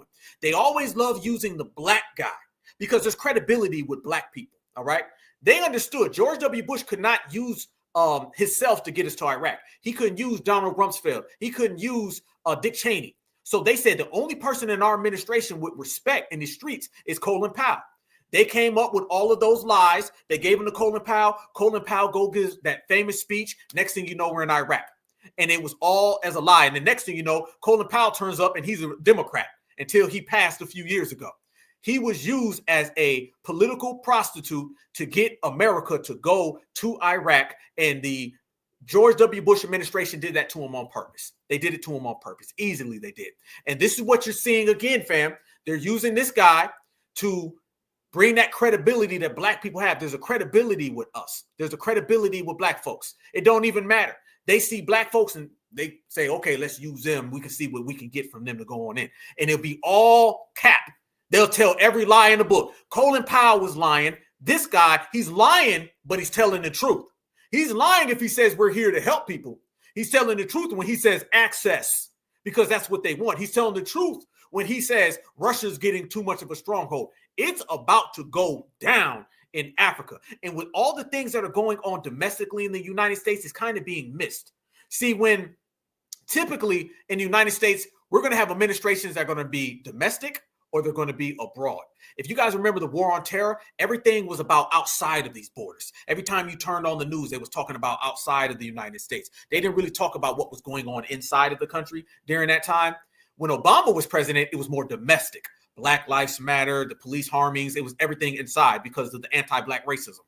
Right now, things are so domestic because Donald Trump and Elon Musk and the Democrats and the Republicans, FBA, we got everybody crashing out. So everybody's focused right now domestically inside of America. While there's a lot of things going on outside of America, inside of America, there's a lot of things going on outside of America that's really captivating. This right here shows you. He's giving basically Tether Powell. I like that. I like that. This man is giving that same speech and he's telling everybody, hey, I'm here for this. And don't get it twisted. He is there for exactly what he's doing. He going over there to Africa so he can use all of his influence so they can start something. As they are spreading some of their false narratives across Libya. And from a strategic answer. Libya, a place that America took down. Barack Obama, Hillary Clinton. Yep. This is all about the recolonization, the scramble for Africa. I'm going to say part 3. I'm going to say this is the scramble for Africa part 3, everybody. Peace, access, influence across the whole Maghreb. That is NATO's southern flank.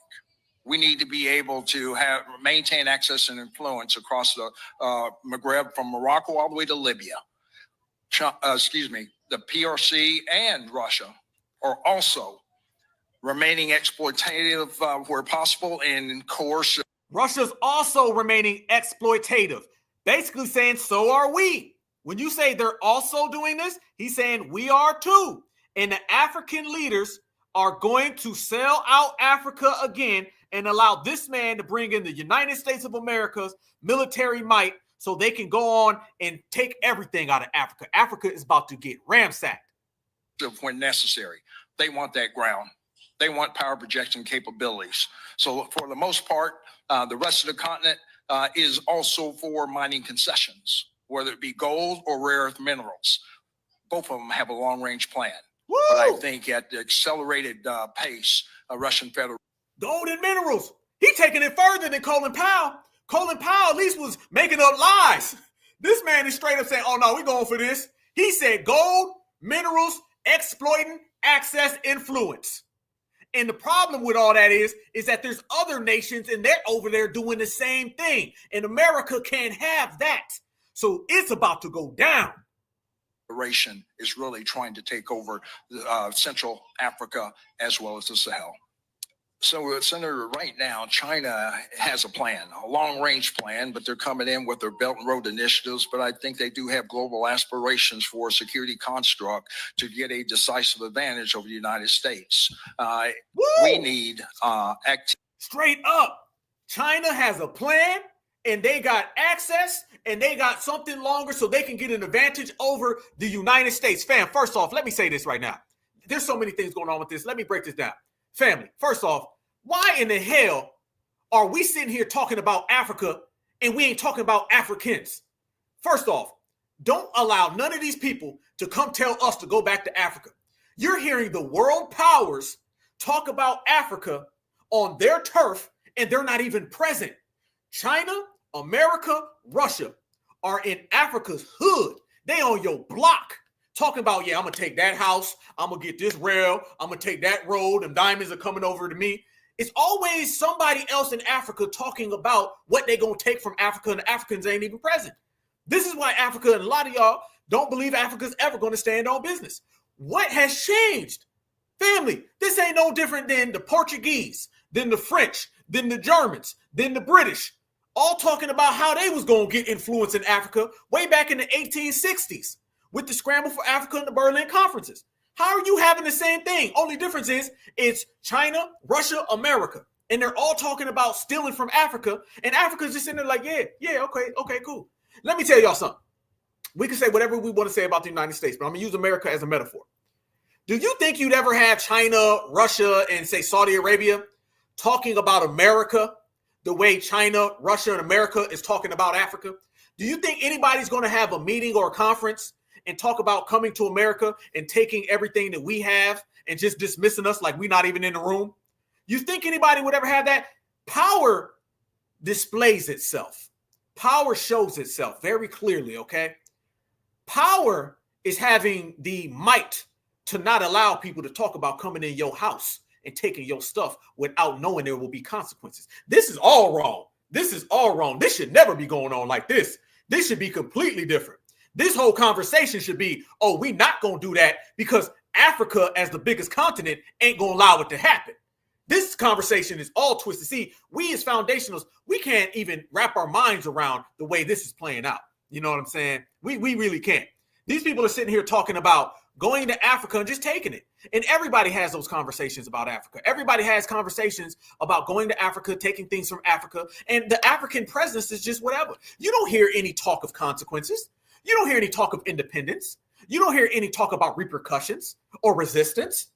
Why is it that people are still talking about going into Africa with a free shot and just taking things away? You still don't have anybody talking about what they're going to do if Africa stands up for themselves. How can this continuously happen over and over and over? You still got the same African leaders that are shaking hands and selling them out.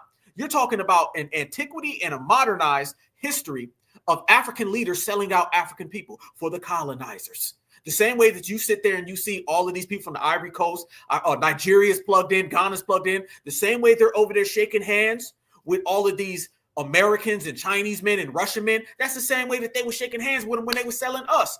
And then they turn around and look at foundational Black America's funny style when we say we don't trust them because you got a track record of treason. You got a track record of treason, and then you want FBA to agree with you and to rock with you? You are a track record teller of treason, and you think foundational Black America is going to vibe with you. How can you get any of these people to come over here and tell us that they got our best interests when we're looking at it right now on a geopolitical level? They don't even have the best interests of their own countrymen or their own continental men. What are we talking about here? The man is openly saying he will exploit Africa.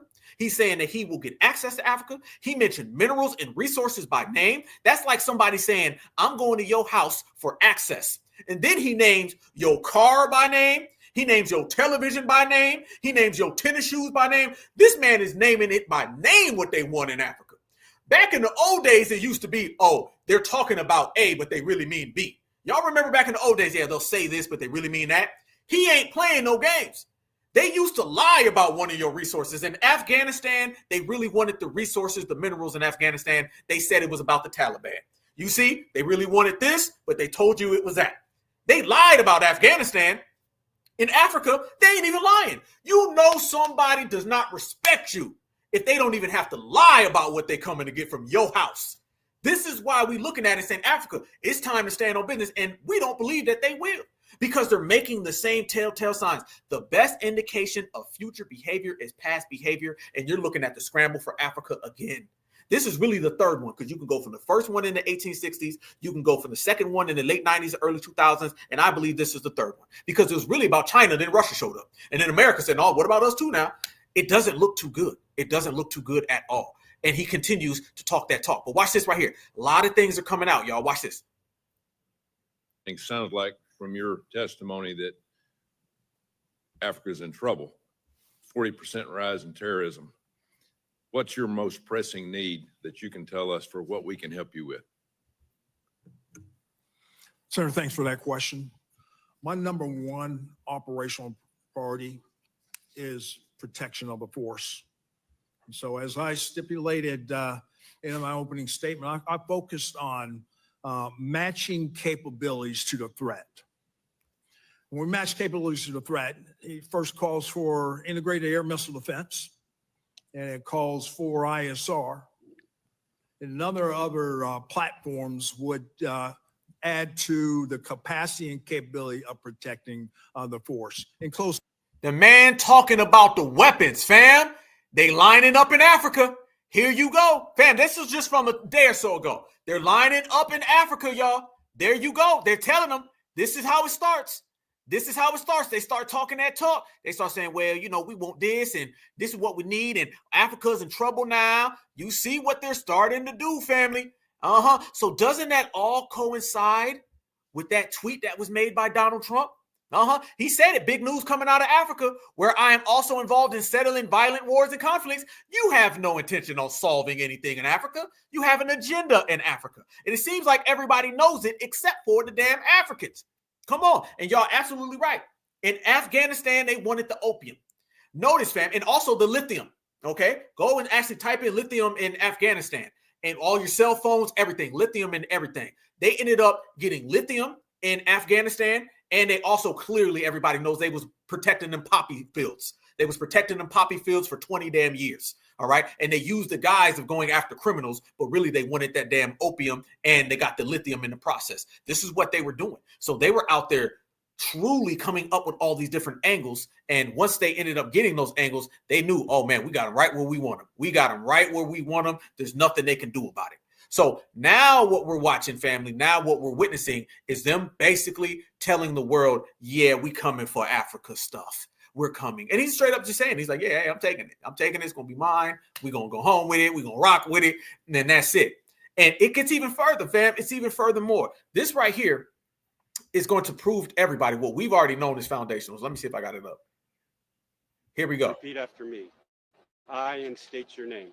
I, Michael Elliott Langley, do solemnly swear that I will support and defend the Constitution of the United States against all enemies, foreign and domestic, that I will bear true faith and allegiance to the same, that I take this obligation freely without any mental reservations or purpose of evasion, that I will well and faithfully discharge the duties of the office on which I'm about to enter.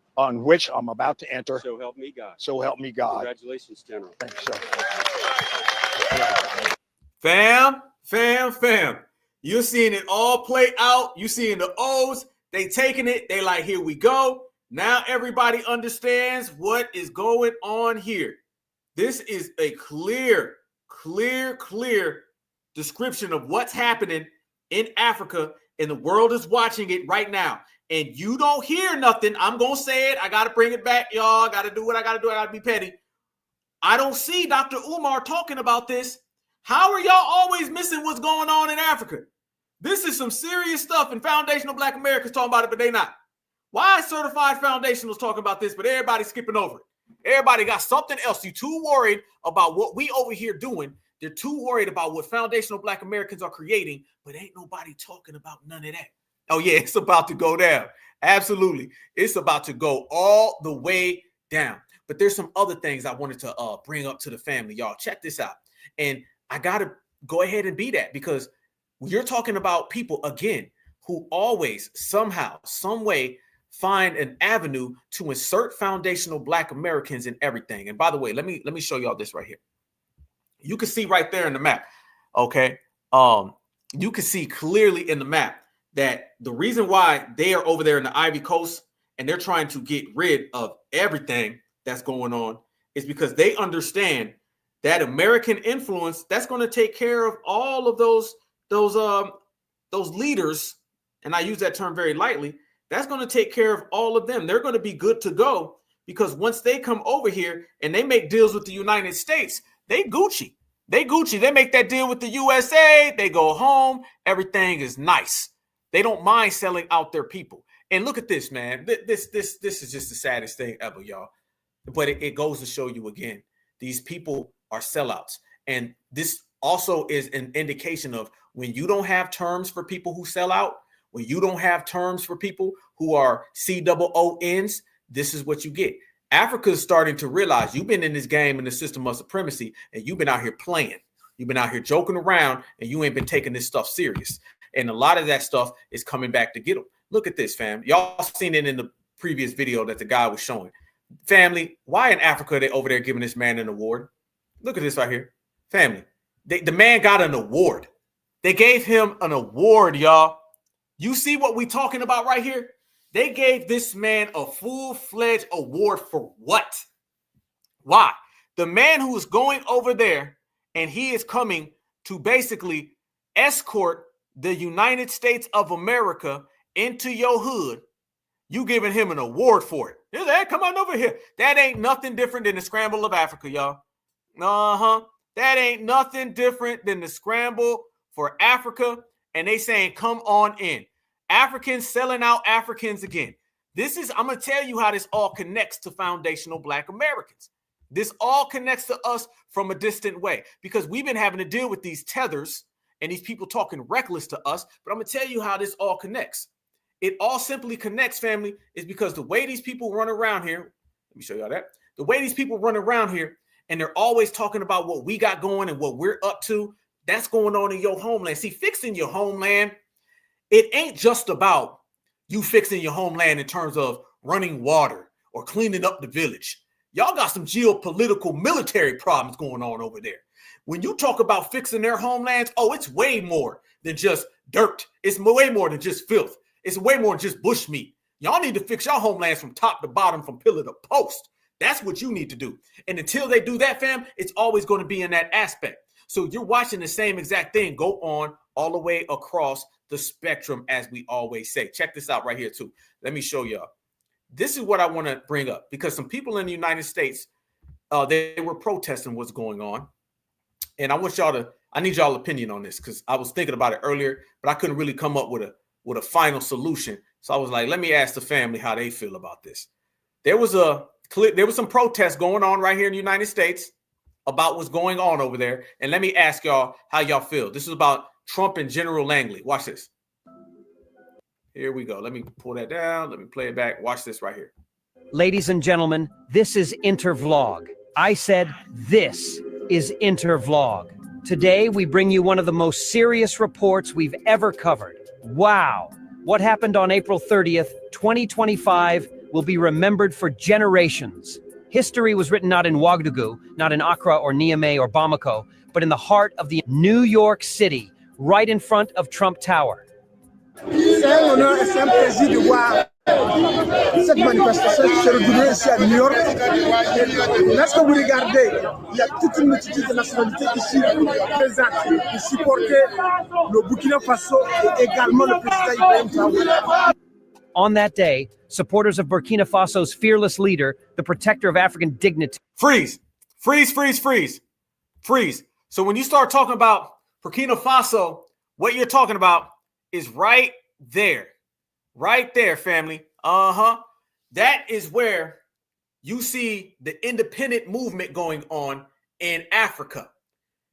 The Ivory Coast is allowing the United States to come there to get close. So once the USA is there, now they can easily just go in and they can attack. That's why you're seeing all of these attempts being made out there on all of them, but in particularly the independent movement that you see going on out there in Africa.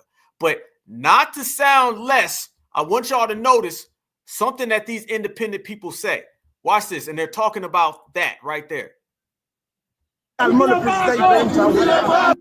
On that day, supporters of Burkina Faso's fearless leader, the protector of African dignity, the destroyer of neo-colonial lies, President Captain Ibrahim Traoré, stormed the symbolic headquarters of Trump Tower. Yes. Freeze.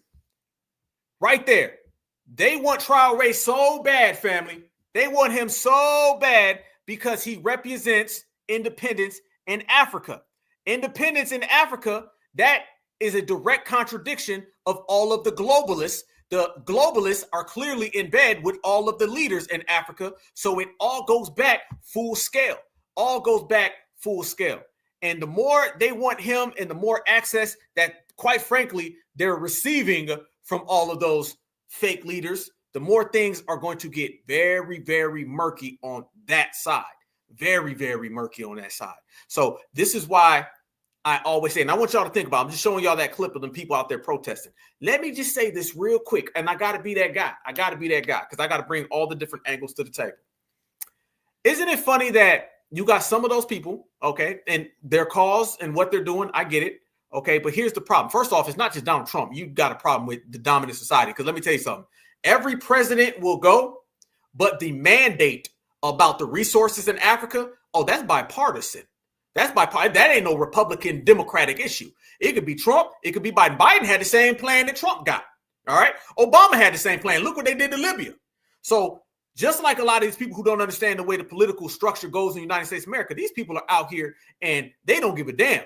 It's going to outlive presidents.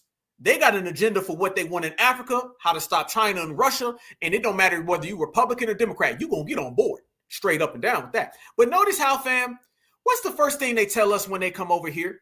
When they come over here, the first thing they tell us, fam, they say, hey, I can't get involved in your guys' fight against supremacy because I might get deported and go home. You notice that, right? The first thing they tell us is that, hey, I can't get involved because if I get involved with foundational Black American reparations movement, if I get involved with stopping the police brutality, then I may get deported and I get sent home.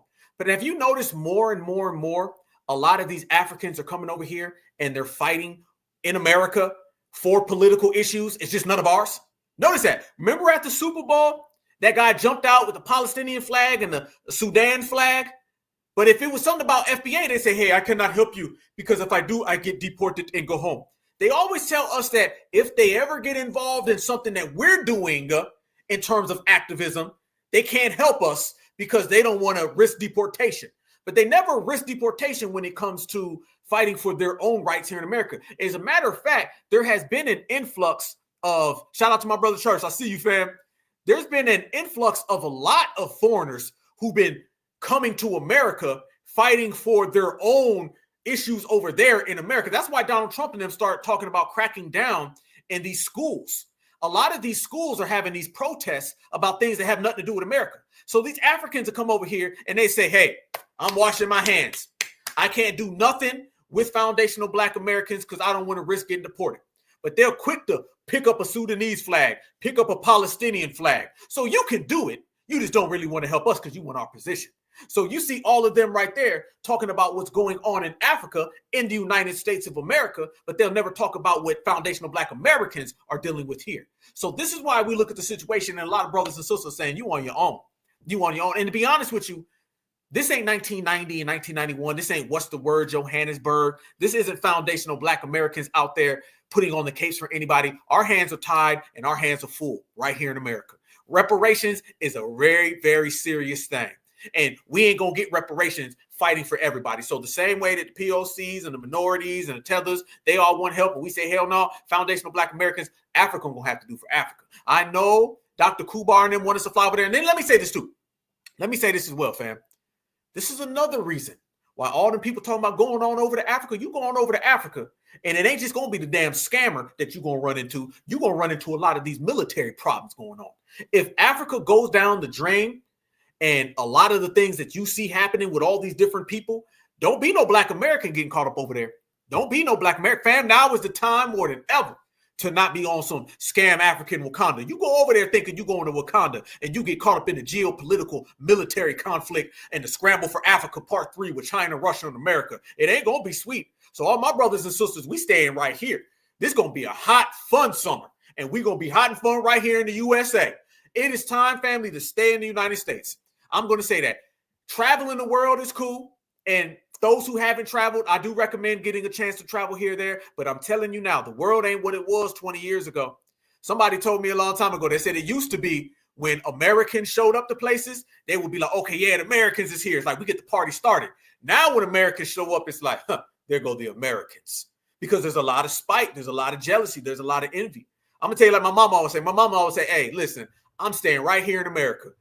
My mother traveled a lot when she was younger. She said, thank God I traveled when I was younger because I ain't doing it out in the motor. She said, I want something in America. What I want the mountains. I go to damn Colorado. I want the Rockies. I'll go to Colorado. I want the Appalachians. I'll go to Tennessee. I want the East Coast tropics. I'll go to Florida. I want the West Coast tropics. I'll go to California. I want bright lights in big city. I'll go to New York.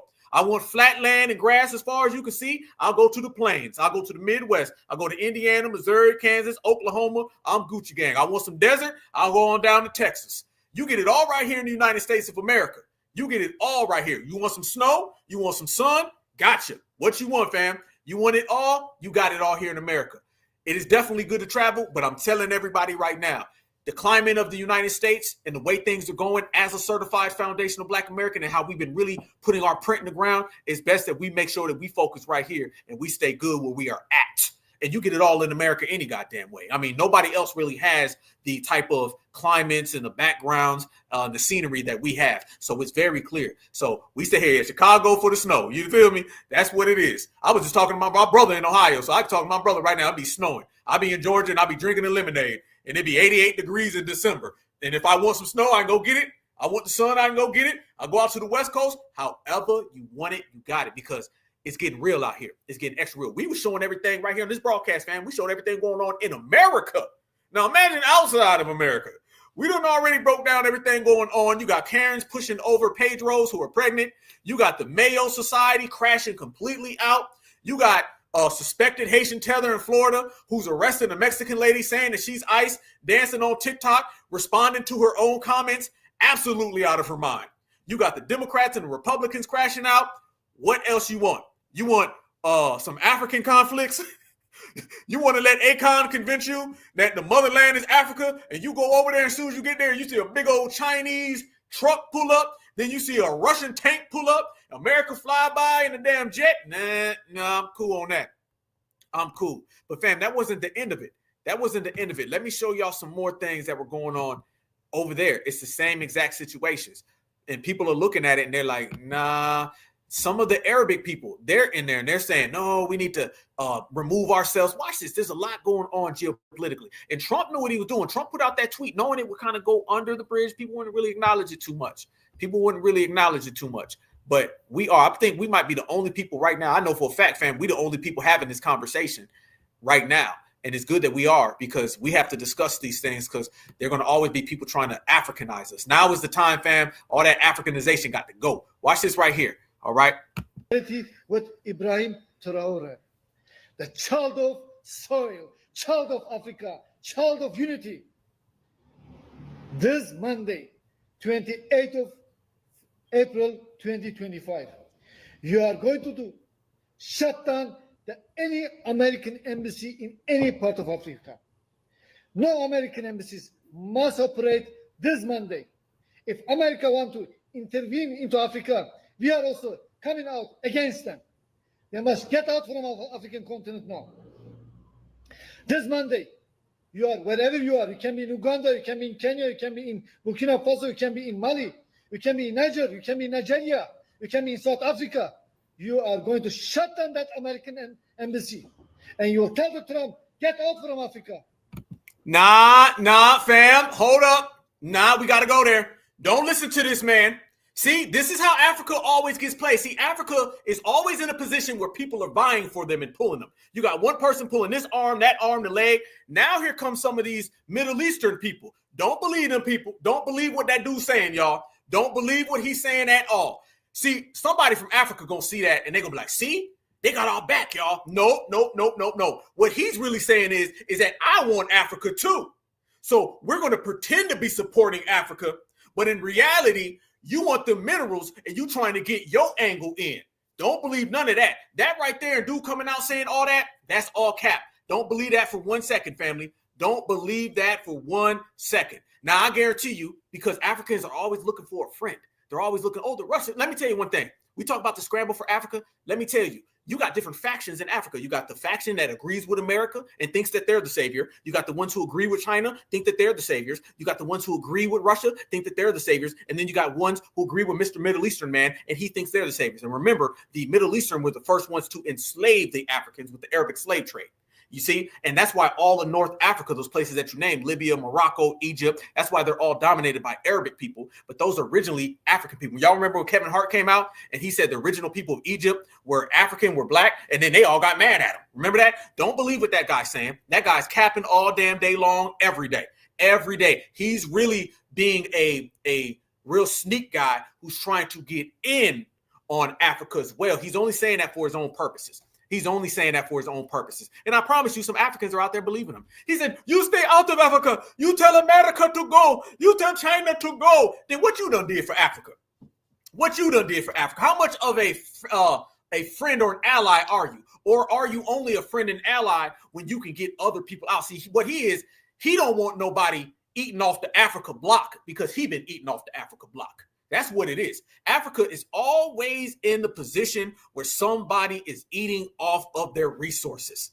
One thing we can agree on in this complex situation with a lot going on, one thing we can agree on, y'all, is it's everything about Africa, and you ain't really hearing Africans talk. You don't really hear too many people from Africa talking. You do got a few people from Africa that have spoke, but let me show y'all this right here. This is what's going on over there. Chairman. So apparently the American general, his name is General Langley. He's in Ivory Coast right now organizing an invasion to Burkina Faso. But we as an African people, we rally behind Captain Ibrahim Traore and we stand behind him. And there is no way they're gonna go through us. So let's stand firm and protect what's ours. So apparently the American general, his name is General Langley. He's in Ivory Coast right now organizing an invasion to Burkina Faso.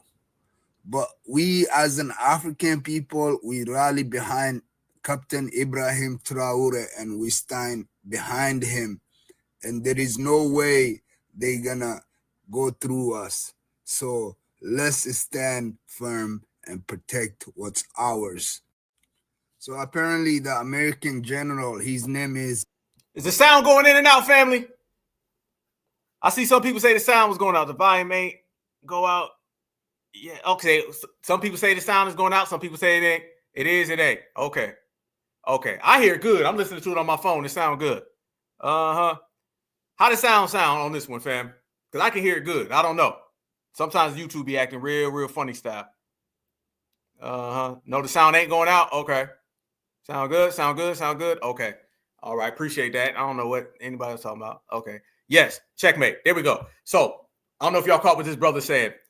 They're talking about how Langley's over there and what he's up to. Okay. They're talking about how dudes don't know it's going in and out. No, it's good. I'm getting a lot of different answers, fam. You're going to have to refresh your stuff if it's tripping. All right. Sound great in Tennessee or in New Jersey. Much respect. Okay. If it's going in and out on your hand, fam, go ahead and just refresh. All right. Sounds good. I'm getting more good than bad. So we're gonna keep on going. Okay. Yes, indeed. Now, let me say this, fam. One of the things that you see, and one of the things that they love to do is now they're talking about all the different people going over there and they're putting their focus on dude. They putting the focus on them. Now what we're going to realize though, fam, as they put their focus on him, don't allow that be that way. And then somebody come in from the back and then they start taking things from you while you focus over there. And they have a little protest right now against Langley. You know what I'm saying? I don't know the Langley dude's background. If y'all know his background, let me know. I ain't even looked it up. Is he FBA? It don't really matter because at the end of the day, what I see is you working on these other sides until you start talking on code and reparations and you just over there. But what I'm seeing now and what I do notice is that what's going on in terms of Africa, Africans going to have to stand on that business, man. They're going to have to stand on that business. Shout out to Milwaukee too. Certified. Africa going to have to stand on business and we can't do it for them. We can't do it for them. We are doing what we got to do. We got to represent the way we represent and nobody can really do anything about that. This is where stuff is going to get real. This is where stuff going to get real. This is where things are going to start making some changes and everybody's going to have to just deal with the different factors of what occurs over there. I don't know what's really going to go on next, but I tell you what, they're making it sound like it's going to be something within the next few months. So you're going to probably see a buildup over there in Africa. And once you start to see that buildup in Africa, then you're going to start to see things get very damn interesting. And however that play out, like we said, they're going to have to hold their own you-know-what, because FBA can't do it. So this is now not a time for anybody to be running over the foundational Black Americans and trying to get foundational Black Americans to do anything. Fam, we're going to do what we do. Let me say this. Us sitting things out has worked great. Notice what we're doing now and attribute all that to us sitting on the couch, us posted up, minding our own business. Everything we've been doing has been wonderful. And the reason why it's been that way is because we haven't been bogged down or diluted with other people's conflicts. And then also remember all the people who got something to say about foundationals too, y'all. A lot of people got a lot of things to say about foundational Black Americans, and they try to get in on what foundational Black Americans are doing. And it's time that foundational Black Americans, we let everybody have to deal with what they're dealing with on their own. That's the best part about what we're doing, y'all. We allowing everybody to get what they got to get. It's hold your own NUT season, and it's going to have to stay that way. It's going to have to be that way. We ain't changing it up for no damn body. Let them save theyself. And the more that they realize that, maybe saving yourself is a good thing too. Let me say that real quick, fam. Maybe saving yourself is a good thing. And let me tell you why saving yourself is a good thing. Maybe you might learn that instead of worrying about foundationals, you can go ahead and get it on your own. Maybe people need to teach themselves their own damn lesson, a lesson of perseverance, of doing what you want to do. That may be the best aspect. Let me see y'all say. You said the Port Langley. Yeah, it's going to get real. And like I said, shout out to everybody in Africa who's standing on Africa business. Shout out to everybody who's independent and doing for self. But y'all got to run these clowns up out of there. You can't have another 300 years of selling people out. The sellout stuff is getting old. I'm getting tired of seeing people sell out this person, sell out that person, sell out that person. That stuff is getting old. It's straight up getting old. I'm tired of seeing Africans selling out other Africans, family. Okay. That's why a lot of enslaved people who got here were because of that, even though we're indigenous, we're already here for thousands of years. But the people who were enslaved here, who did get brought over, those individuals based on getting sold out by other people. So it's time that they got to do their own damn thing. Okay. They got to do their own thing. And like I said, you might learn a lesson. You might learn a lesson. FBA, we learned a long time. So this is why we're so different, fam. The reason why we're so different is because we learned how to do our own thing by being the original people. See, when you're the original people, nobody has to teach you how to do your own thing. When you're the first person, nobody has to teach you or show you how to be self-sufficient. All of our lessons about self-sufficiency came from being the originators. This is why all these other people have a hard time doing for self, and they're always running to us for help. The reason why everybody wants to run for us for help is because they don't know how to do it on their own, because they're not the originals. They're the third, fourth, fifth, and the sixth. Well, the third, fourth, fifth, and sixth, when it got here, it was already laid out for them. See, we laid out the United States of America because we built it. We laid out all of these civil rights acts because we were putting in work in the streets. By the time all of these other communities showed up, the only thing they know how to do is just hit the ground running and to eat off of someone else's accomplishments. We don't know what that's like because, quite frankly, there wasn't no goddamn body around when we were here by ourselves.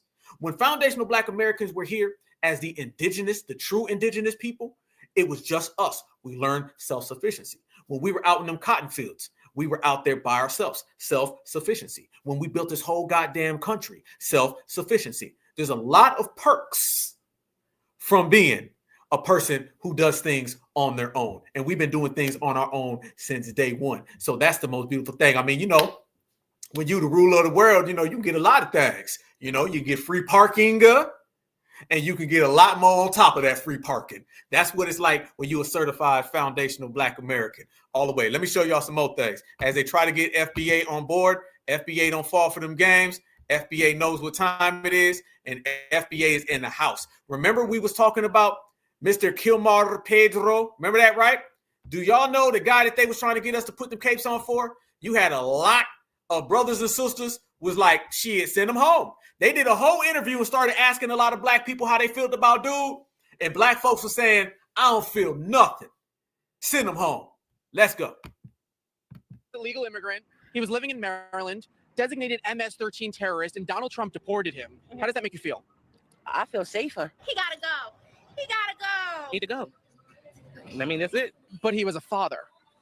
But he's still a terrorist. Woo! I mean, but there's children living without fathers now. He should have picked and choose, so he picked to be a terrorist instead of worrying about his children. The Democrats, they want him back. They say he was wrongfully deported. He has a wife and a kid who's a citizen. They're calling this a national emergency. Is this a national emergency? I wouldn't call it national emergency. We got more things going on. We have more things, more fish to fry. I just found out about it, so I don't think so. What kind of national emergency? For what? What is the emergency for? Ain't no national emergency. No. He was accused of hitting his wife twice and was a suspected human smuggler. Was he wrongfully deported? No. He need to go. If he's a smuggler, yeah, he needs to be deported. It's better to be safe than sorry. Your senator here, Chris Van Hollen, he flew to El Salvador where this guy was deported. He met with them, had lunch with them, had margaritas on the table. What's up with your senator? I have no idea, but I do believe that was a waste of taxpayer dollars. You agreeing with somebody whipping their wife, terrorizing where you live, then you don't need to live here either. Senator Van Hollen, you need to come see me, Mr. Coley, because you're doing like that. You need to take care of home before you go in other states. He went to El Salvador. Oh, that's another country, excuse me. What has Senator Chris Van Hollen ever done for you? Nothing. Nothing. For me? Nothing. Nothing that I know of. He ain't do me. I can admit that. I've never even heard of this person. Do you want Kilmar Abrego Garcia, this quote-unquote Maryland dad, living back in Maryland? No. No. No. No. Not if he's doing trafficking, no. Why want somebody like that back? No. What is your message to the Democrats who really want him back in your community? Why would you want that in my community? Bring it to your community and see how long you like it up there. Leave them, or y'all go over there with them. You're focused on the wrong thing. If they illegal coming over here, send them back. Easy work right there, family. And that is how the real certified foundational Black American operates. We are all about ourselves, nobody else.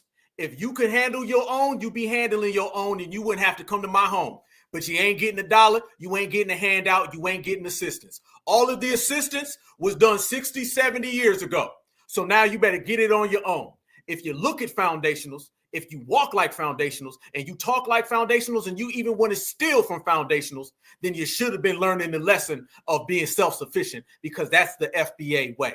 Don't be mad that you've been focused on the wrong thing while we've been doing our own thing. That part. Checkmate. Certified. One love, peace and love. All right, y'all. It has been another hell of an episode. Broadcast. We are in the building, in the place, fam. You see how foundationals really feel?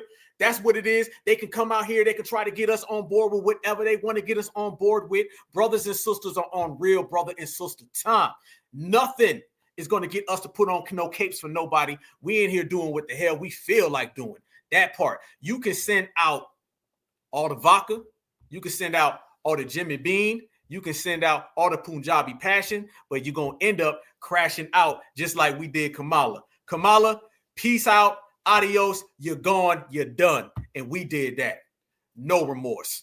Family, it's been a lovely time. And I'm going to tell you one more thing that we are on right now as we move and we push forward and we stand on principles. This is our season. All right. It's summer now. Now it's summertime. Okay. Summer start for me in May. All right. May, June, July, maybe give you a week. All right. Of September all the way to about Labor Day. All right. But it's summertime now. And this is a foundational Black American summer because it's the foundational Black American country. And this is the Black Alpha Network, the #1 voice of the streets, Black empowerment movement, stronger than ever, y'all. And we're going to represent. Guess what, though? We might be back again on Sunday. So y'all stay focused and stay tapped in. We may go back on Sunday because there's so many stories that I want to get covered, y'all. But I'm going to tell you right now, we are about to burn it up. We are about to burn it up. We about to light it up. We about to set it on fire. It is about to be exceptional. It is about to be powerful. It is about to be phenomenal, y'all. We're going to come with so much heat.